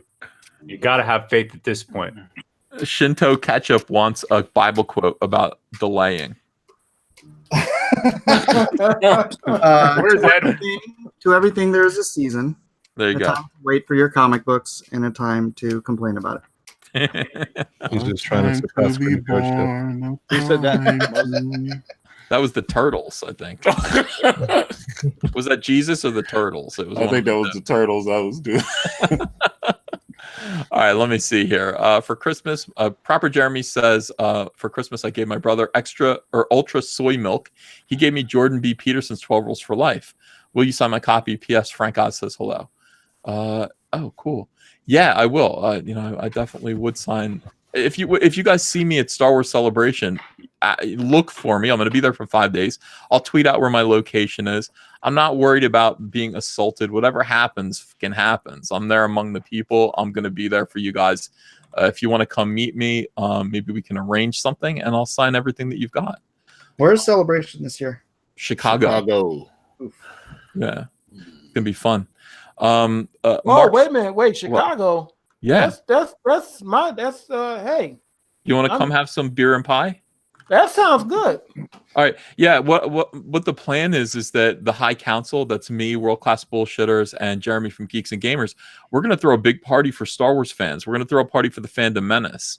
And obviously ComicsGate is included. So if you're there and you want to, maybe we'll throw out, I'm going to buy a ton of pies. I'm going to order a ton of pies. And we are going to have beer and pies. It's going to be a lot of fun. And obviously, like I said, come meet me. I'll sign some stuff.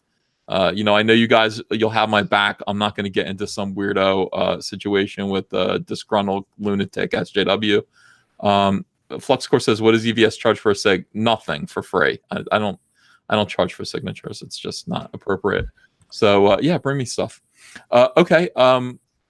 Mark C says, when reading a tweet from Renfamous, try reading it in a Skeletor voice and add, I get you next time, He-Man, at the end. It makes her tweets much more endearing.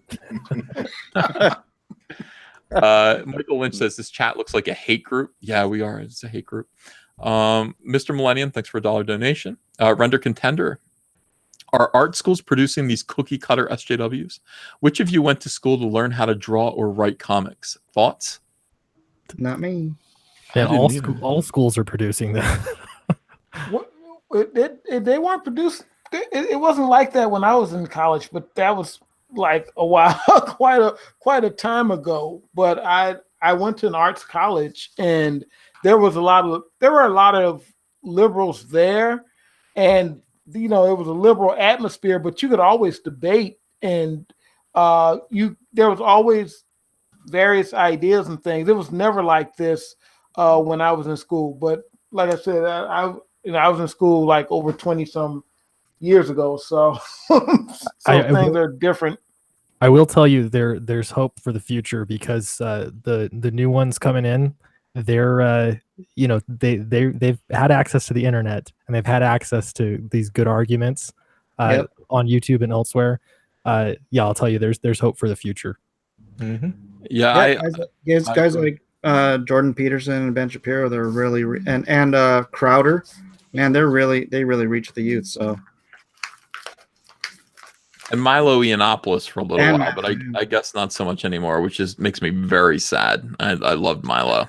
What happened to him?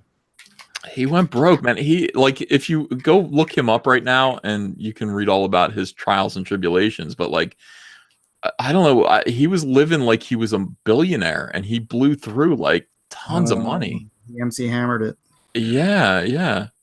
I mean, don't do that. Always live beneath your means. I mean, absolutely buy a $700 Jabba the Hutt, but do it advisedly. You know what I mean? Like, I did buy a $700 Jabba the Hutt, and I'm waiting for it. But you guys remember, if you've been fans for a while, you remember me going back and forth about that Jabba the Hutt. Like, am I going to do it? I'm glad I did it. It's not going to be here until January. It was delayed, but I still have faith in Hot Toys. It is going to be here. But yeah, don't do that. So Milo is like broke. He's like $4 million in debt.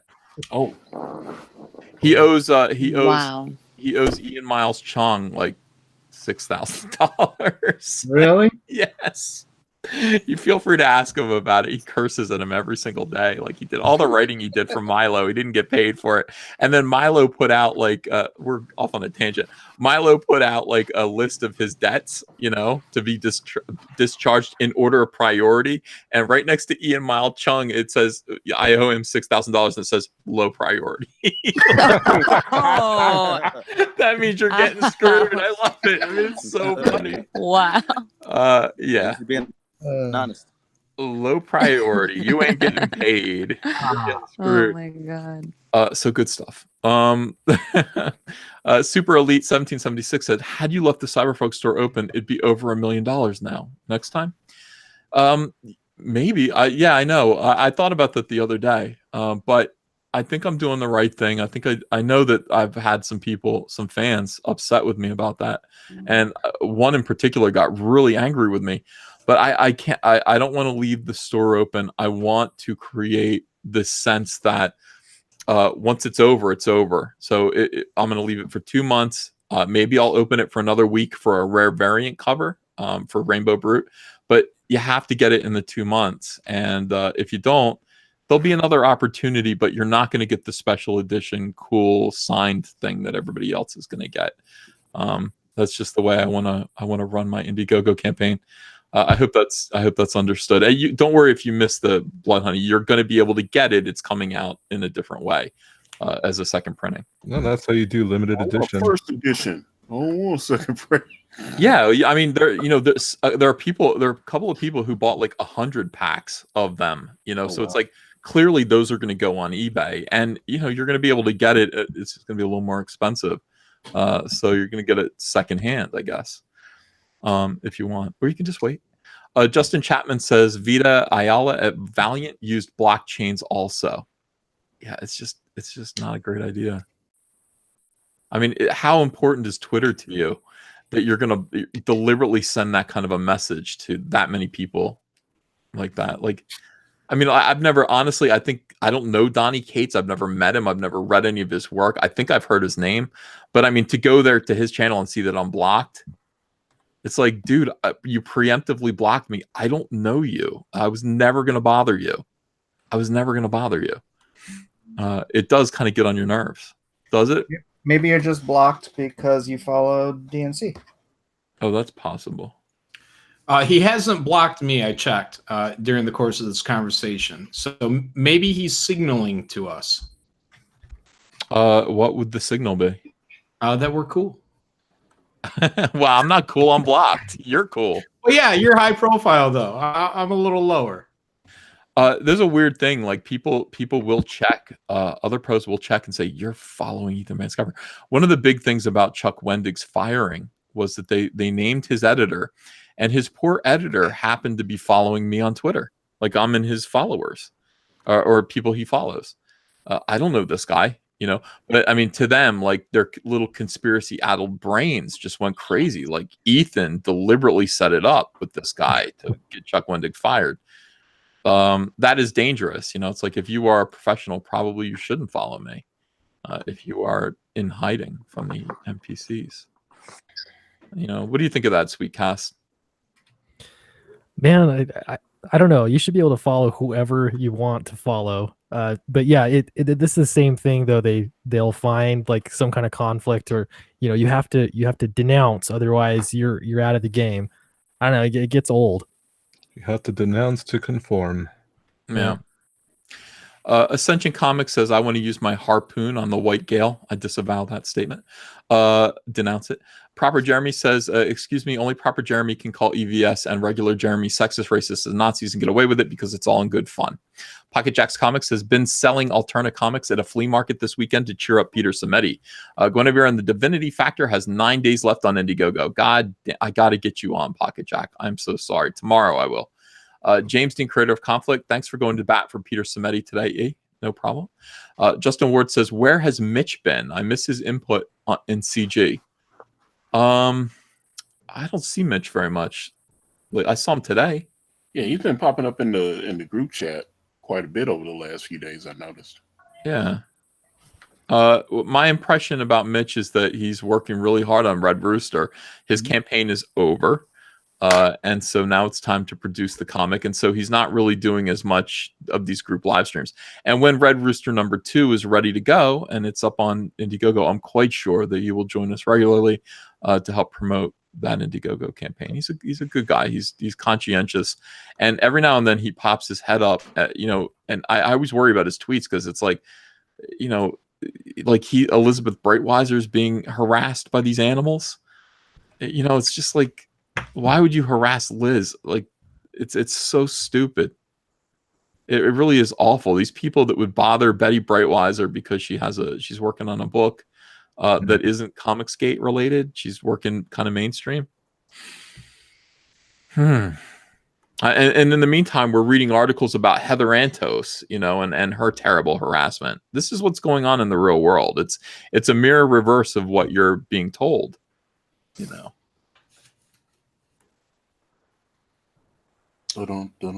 I know. I'm waiting to see who's going to talk. Nobody. No, I was like, it's like dead air. I was like, yeah. Well, I want to see if John Malin. He and Betty were under the weather, but because I invited him for Drawn and Quartered, and he said that they were sick. So he said hopefully next week, but we'll see. Yeah. No, I think there's an importance. There's a pro to that, even though it's very bad that people would have any kind of negative views against Elizabeth Breitweiser. But I think the pro of it is that even people that lean a little SJW are probably looking at that and they're seeing this as the ridiculousness that it is. And I think that helps our cause in that, look. This is all stupid. Everything these SJWs are doing is stupid. Yeah. And if you need more proof, just look what's going on with Elizabeth Breitweiser having to deal with this stuff because she married someone that happened to support Trump. That's right. I actually used them as an example when I was being interviewed by Rich Johnson. He was like, you aren't working in comics because you're a dick and nobody wants to work with you because you're a dick, Ethan. That's not why. It's not because of your politics. And I was like, oh, well, what happened to the Breitweisers then, asshole? If there's no such thing as political discrimination in mainstream comics, explain the Breitweisers. Who were they dicks to? Who were they dicks to? If that line of thinking was true, then nobody would work with Rich Johnson.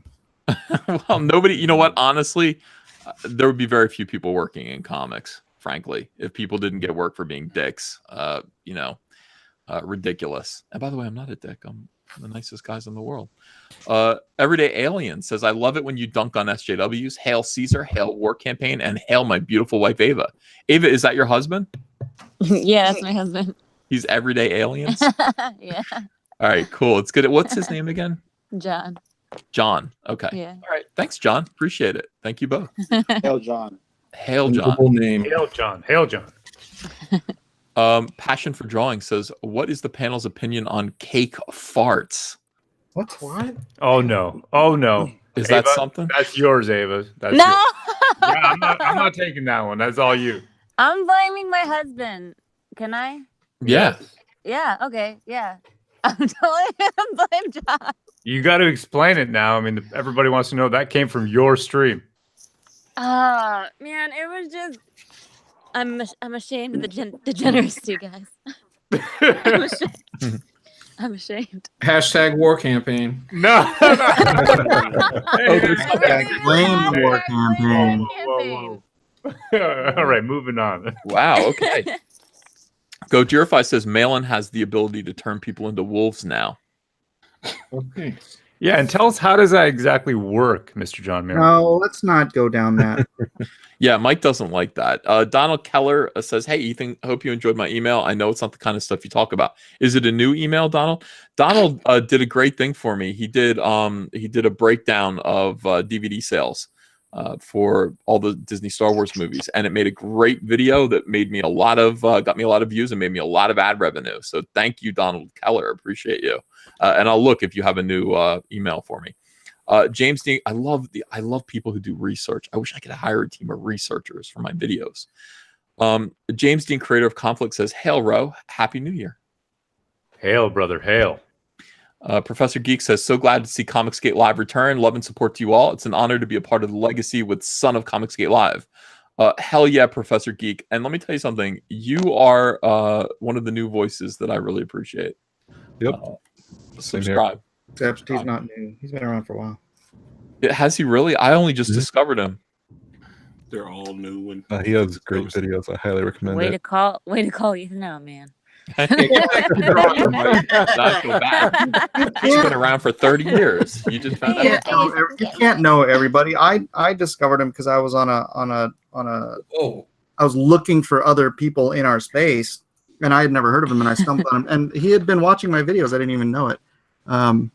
But yeah, so you can't know everybody in the space. It's just not possible. So No offense intended. I'm telling you, I'm keeping my ear open. I'm keeping my eyes open, and I really like the idea of, you'll see in the chat there are new voices that weren't with us this summer. You've got Sweetcast, you've got Ava, and you've got, who else is here? Oh, Nathan Brennan Masters, and who else is here from new? I think that's it. Okay, so these guys are new YouTubers that have great channels that I highly recommend, as much as I recommend Professor Geek. And I want people to subscribe to them. They're just growing. I mean, they're putting out great videos. They have great ideas, great voices, and we need that. ComicsGate needs to grow. It can't just constantly be the same 6 or 7 YouTubers. We need people with new ideas and new thoughts coming in here to inspire and motivate. So I'm gonna make a personal effort to dig more people out and give them some sunlight if I can. And thank you. I've got 1,165 people watching now on a Friday night, Saturday morning at 12:46 a.m. I appreciate you guys. Muppy Hindguard said, "Oh, Redfield 70, thanks for $20. The NPCs desperately want the video game industry. The audience is too base to take it, so they have infested every other medium we like. They have Silicon Valley, and that is a massive keynote." You're exactly right. Yeah. Keep up the fight, everyone. That's what we're facing. It's what we're facing. It's all that toxic masculinity. They got to root it out wherever it is. Yeah, there's something about it. I don't know why they're only going after. I guess I do know why. Yeah, it's toxic masculinity. That's why they're going after these male-dominated hobbies, and they're filling them with women who are grouchy, and they're SJWs, and they make people uncomfortable, and they start fights. They start conflict and fights. They do it deliberately. It's like, what are you going to do? You go in there and you announce that the fans of the video game industry are sexist bigots who hate women, and before you know it, you have a war going, and that's what these people want. They don't want to enjoy. They don't want to share this hobby with you. They want to kick you out of it, and that's what's going on with comics. And then what happens is you end up just bringing in people not based on their skill by any merit, and it's just by their gender, by their sexuality. Yeah. And then everything goes to shit. Yeah, it's true. I mean, look, and the thing about what they're doing, and the reason why their version of diversity is no good, the reason why it's dangerous, the reason why it doesn't work, is because these people put people of color, women, people that they see as kind of aggrieved minorities. They call them marginalized people. They put marginalized people on such a pulpit. Is that the word I want? Not a pulpit. Pedestal. Thank you. They put these people on such a pedestal that it's impossible to tell decent, entertaining, enjoyable stories about them. It's not even a pedestal. It's infantilization of the people, right? It's as if they can't compete in a meritocratic space. Right. No, it's the soft bigotry of low expectations. Yeah. No, these, they don't have any merit on their own. They have no competence of their own. So what they do is they take these minorities and use them as a shield to prop themselves up on this moral pedestal. And it's like, how dare, they it's irritating. It's aggravating. It's like that punching down concept we were talking about earlier. How bigoted is that? That because of one's race or gender, that they're somehow down naturally. I mean, it's so crazy. Right. It's the way Eric Weinstein presented a quote saying, "You're either empathic and you care about people, or it's selective empathy and you really have a lot of hate in your soul." And so they don't actually care about these minorities that they claim to be defending. They just use it so that they can gain power. Yeah, it's only if they're politically useful. Yeah. Right. Because if any of these the minorities that they claim to care about, as soon as they get on top, or as soon as they start getting some money or get something going for them, then they suddenly turn against them. And it's like, well, what are you supposedly trying to help them do? They only care about you if they can have you added to their numbers. They don't really, the half the stuff they claim to believe, they don't even believe. It's all stuff that they make up to win arguments, and they win those arguments by shutting people up. They can't debate their own ideas because they don't even live by their own ideas many times, because it's stuff that just doesn't work. And they know it doesn't work. That's why they themselves don't do it. It's crazy. They don't do this stuff. They don't live this way. Yeah. But here's the thing, like if they see you as a person, punching down is a matter of who has power and who doesn't in their minds.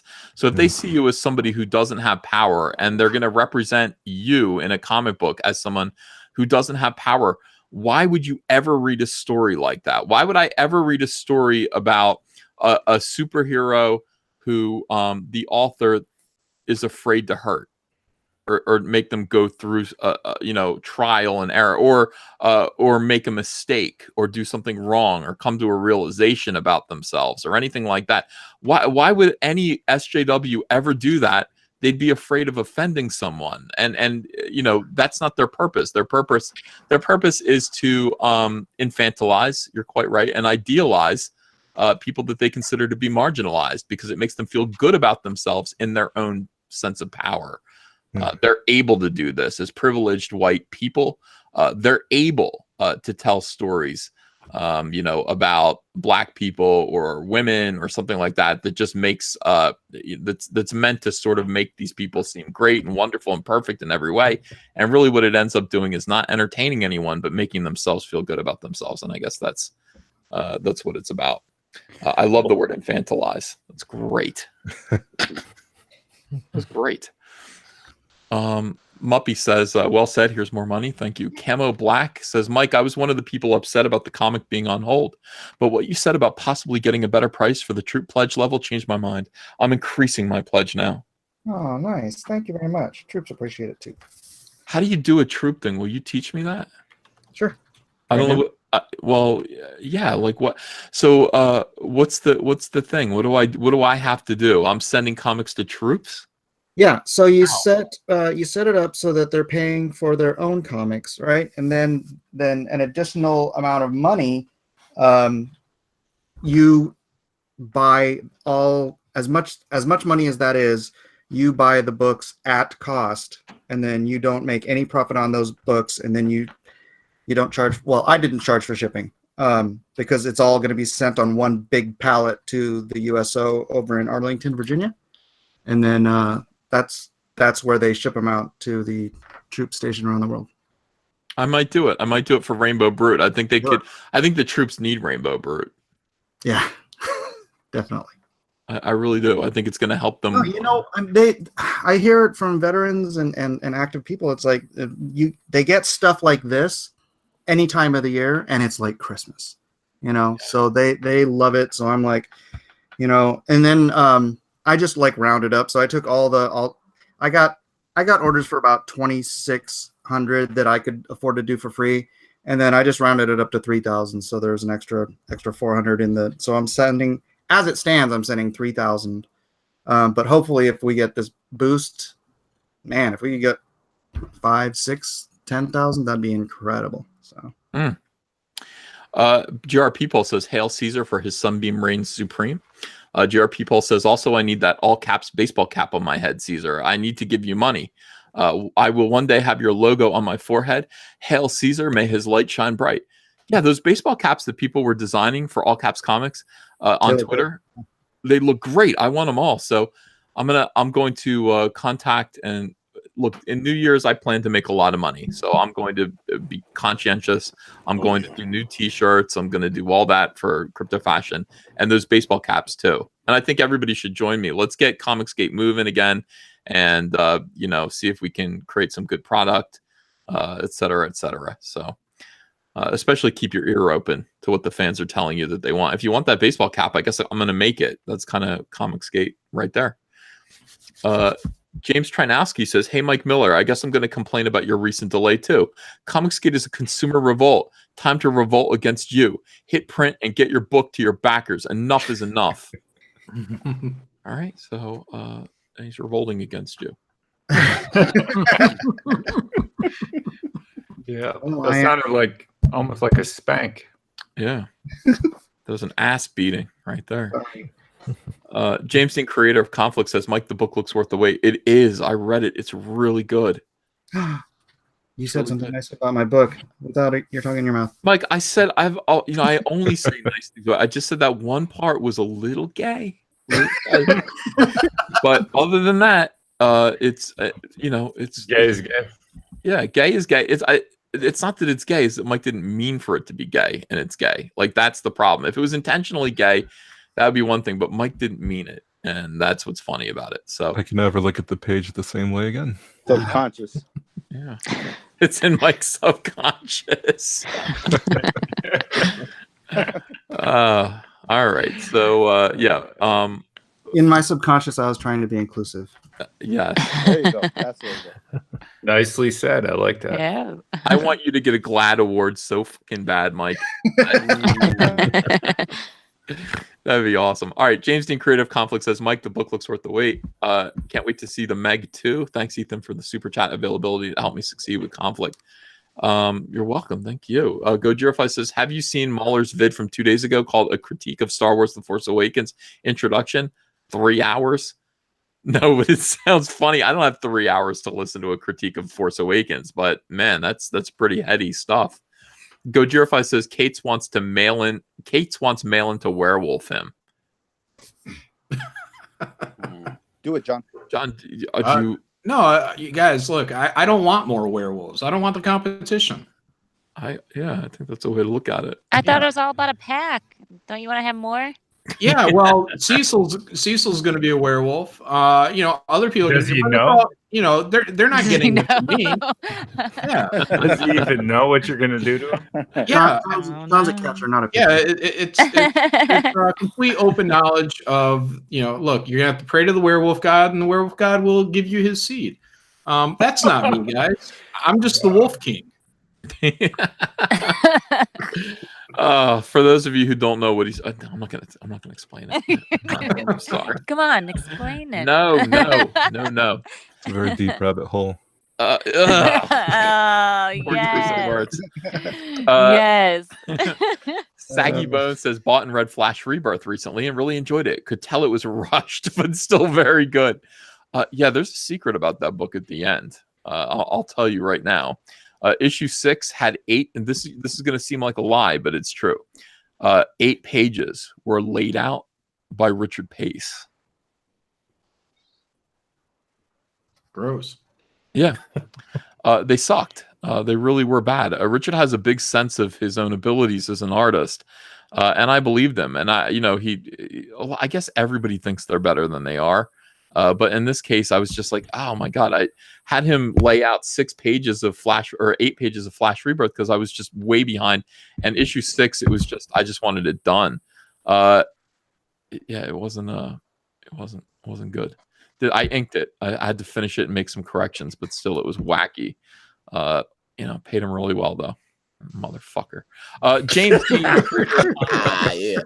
says it's stunning how people who hate profit and care so little about sales or fans want to call themselves the real professionals.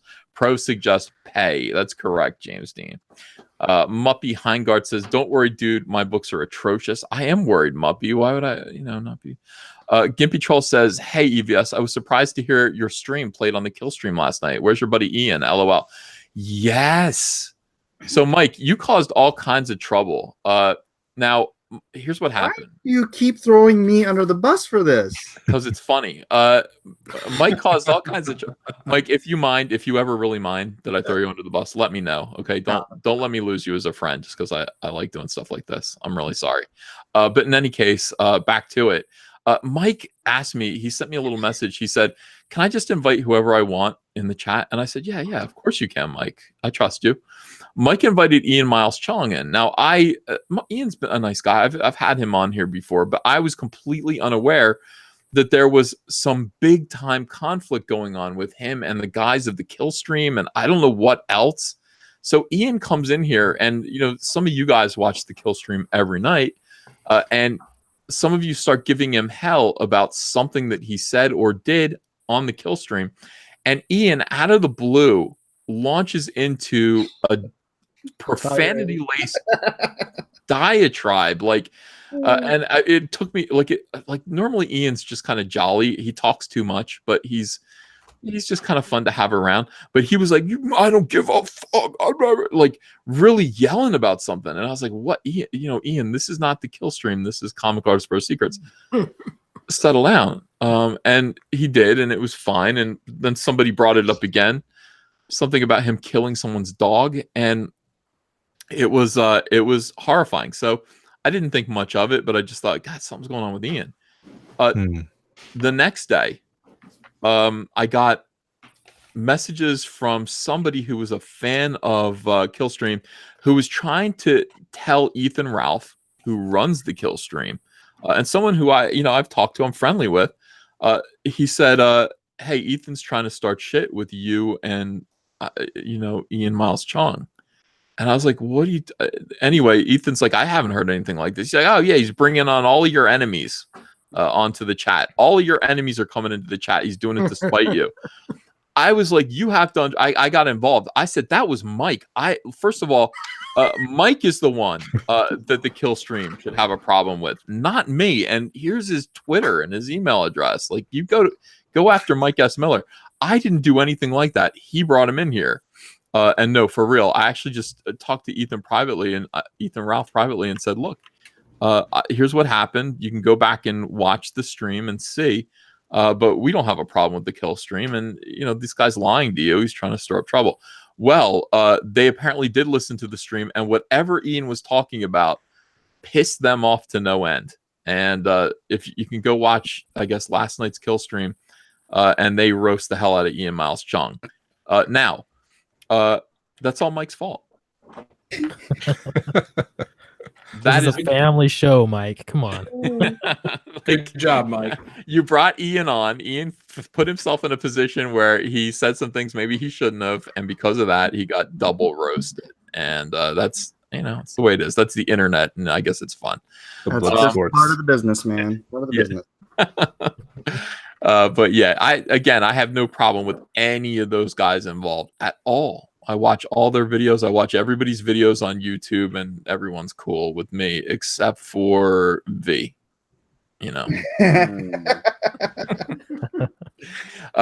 were just on a stream with him. Muppy Heingard says chat budget is almost up, so here's another random message. Thank you.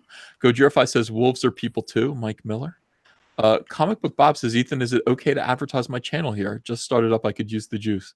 Well, his name's Comic Book Bob. 3 words, Comic Book Bob.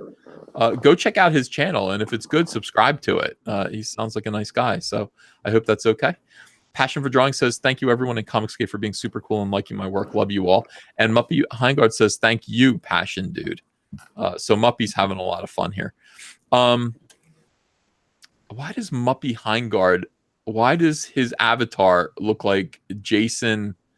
What's his face that I got in a debate with? Wouldn't that be a turnaround? Wouldn't that be weird? Jason. You know who I'm talking Oh, about? Young Blue. Yeah, Jason Youngblood. Yeah, that Don't idiot. even bring that name Is up. that Jason Muppy? Are you Jason Youngblood? And you can tell the truth if you are, because you did it. You paid me a lot of money in super chats. So we'd be cool at that point if you were Jason Youngblood. Yeah. Who knows? Should we talk about LNC or no? Is it too negative? Do you want to end on a happy note? I say wait a little bit. Wait a little bit and see. Yeah, wait till we see what comes next. All right, I'm willing to do that. I'm paying attention. I wanted to say that I love you all. Thank you so much. Oh. Okay, Muppy says he's Justin Fraser. Okay. This is Jason Imposter, though. Don't worry about it. Okay, listen. Thank you all for being here. I really, really appreciate you guys. It was a fun chance to do another ComicsGate live stream. I want to point out that Battle Maiden Knuckle Bomb is the work of Kyung Lee, and it is in the description. The link for Battle Maiden Knuckle Bomb is in the description. If you haven't yet backed this comic, I mean, some of our comics are no longer available. But Battle Maiden Knuckle Bomb is one of the best ones that we're doing, and it's one of the best ComicsGate projects, and it is currently still available for you to back. So if you want to give yourself a gift and help out Kyung Lee by backing his comic before the new year, you know, you want to let's get another comic book under your belt before 2019 starts and Phase 2 begins. Why not support Kyung Lee right now? What do you think, Kyung? Oh, thanks for bringing it up. But yeah, the book will be available until April, and then after that, the store will be closing because hopefully that's when we're going to be going to print. Wonderful, wonderful. Yeah, I'm excited about this book. I think I backed it. I'm pretty sure I did. I hope I did. I backed it. Yeah, I think I backed almost everyone. All right. So with that said, I want to thank you guys so much. You want to give plugs? Yes. Okay, let's give plugs. Nathan Brendan Masters, go ahead. What do you want to plug? My Zombie Girl prints are in, and they are on eBay as well as at nightphoenixpress.com and Time Code Mechanics. That's my YouTube channel. So see you guys over there. Time Code Mechanics, everyone, go subscribe. Ava, what's up? I will be doing honestly with the live streams on Comic Girl Ava. It's just kind of whenever for that one, but you can check on Twitter whenever I'm posting about that. But this Saturday I'll be doing tomorrow a live stream.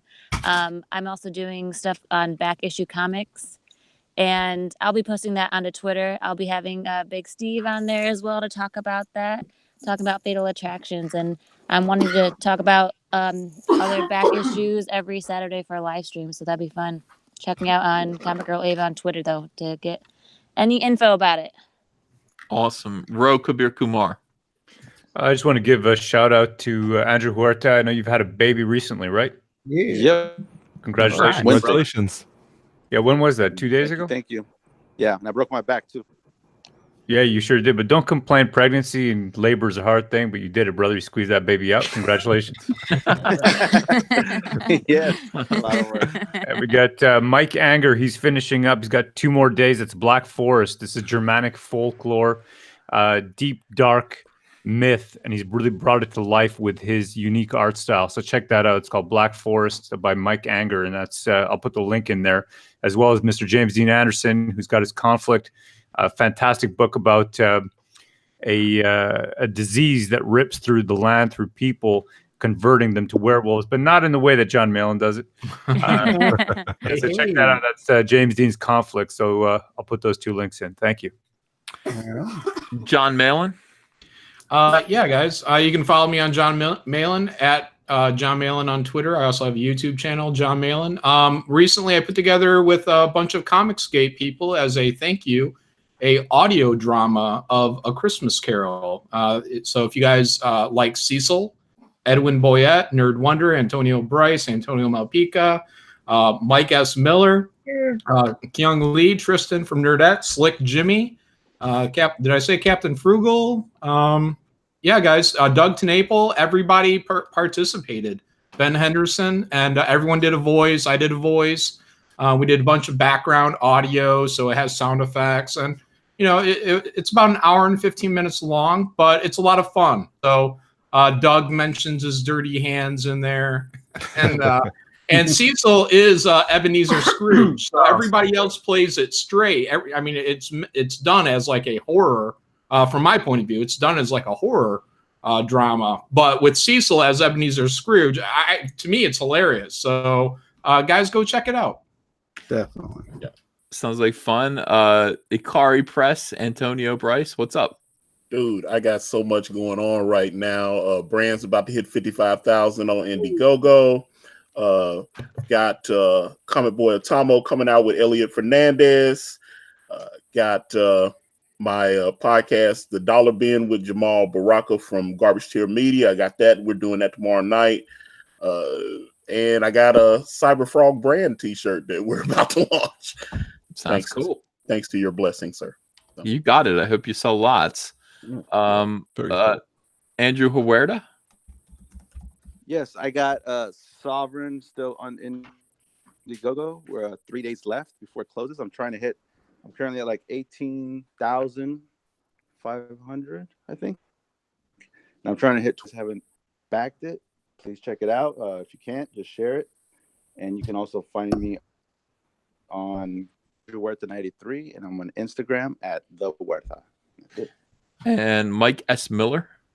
Yeah, I'm at Blacklist Universe. As Ethan said, I do videos all the time. I'm going to end up doing the Aloha Hour after this and talking about the Aquaman movie, which I just saw. I just came back from. And I'm just a few $100 short of beating John Malin's Graveyard Shift on my LoneStarComic.com Indiegogo. So if you guys want to go there and check it out.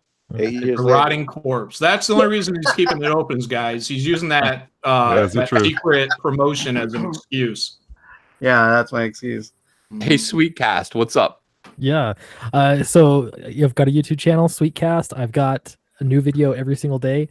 And then I'm trying to grow my Twitter a little bit. And just to make it confusing, it's at CastSweet. And yeah, I've got some cool announcements coming up. I can't say anything yet, but yeah, some cool stuff. So subscribe to Sweetcast. Absolutely. And finally, Kyung. Yeah, Battlemane and Knuckle Bomb's available on demand on Indiegogo, and you can find links at kyunglee.com. I have a YouTube, Twitter, all that good stuff. So thanks, guys, for having me. Absolutely, and you can find the link also in the description to this video. Just drop that arrow down, and you'll find a link to go straight to Battle Maiden Knuckle Bomb, and you can support the book there. Jared, TP Jut, I think, just gave me $10 to say you help Juggalos. And everyone who loves a little fantasy in their lives. I will support you like I do my family. And then he says MMFWCL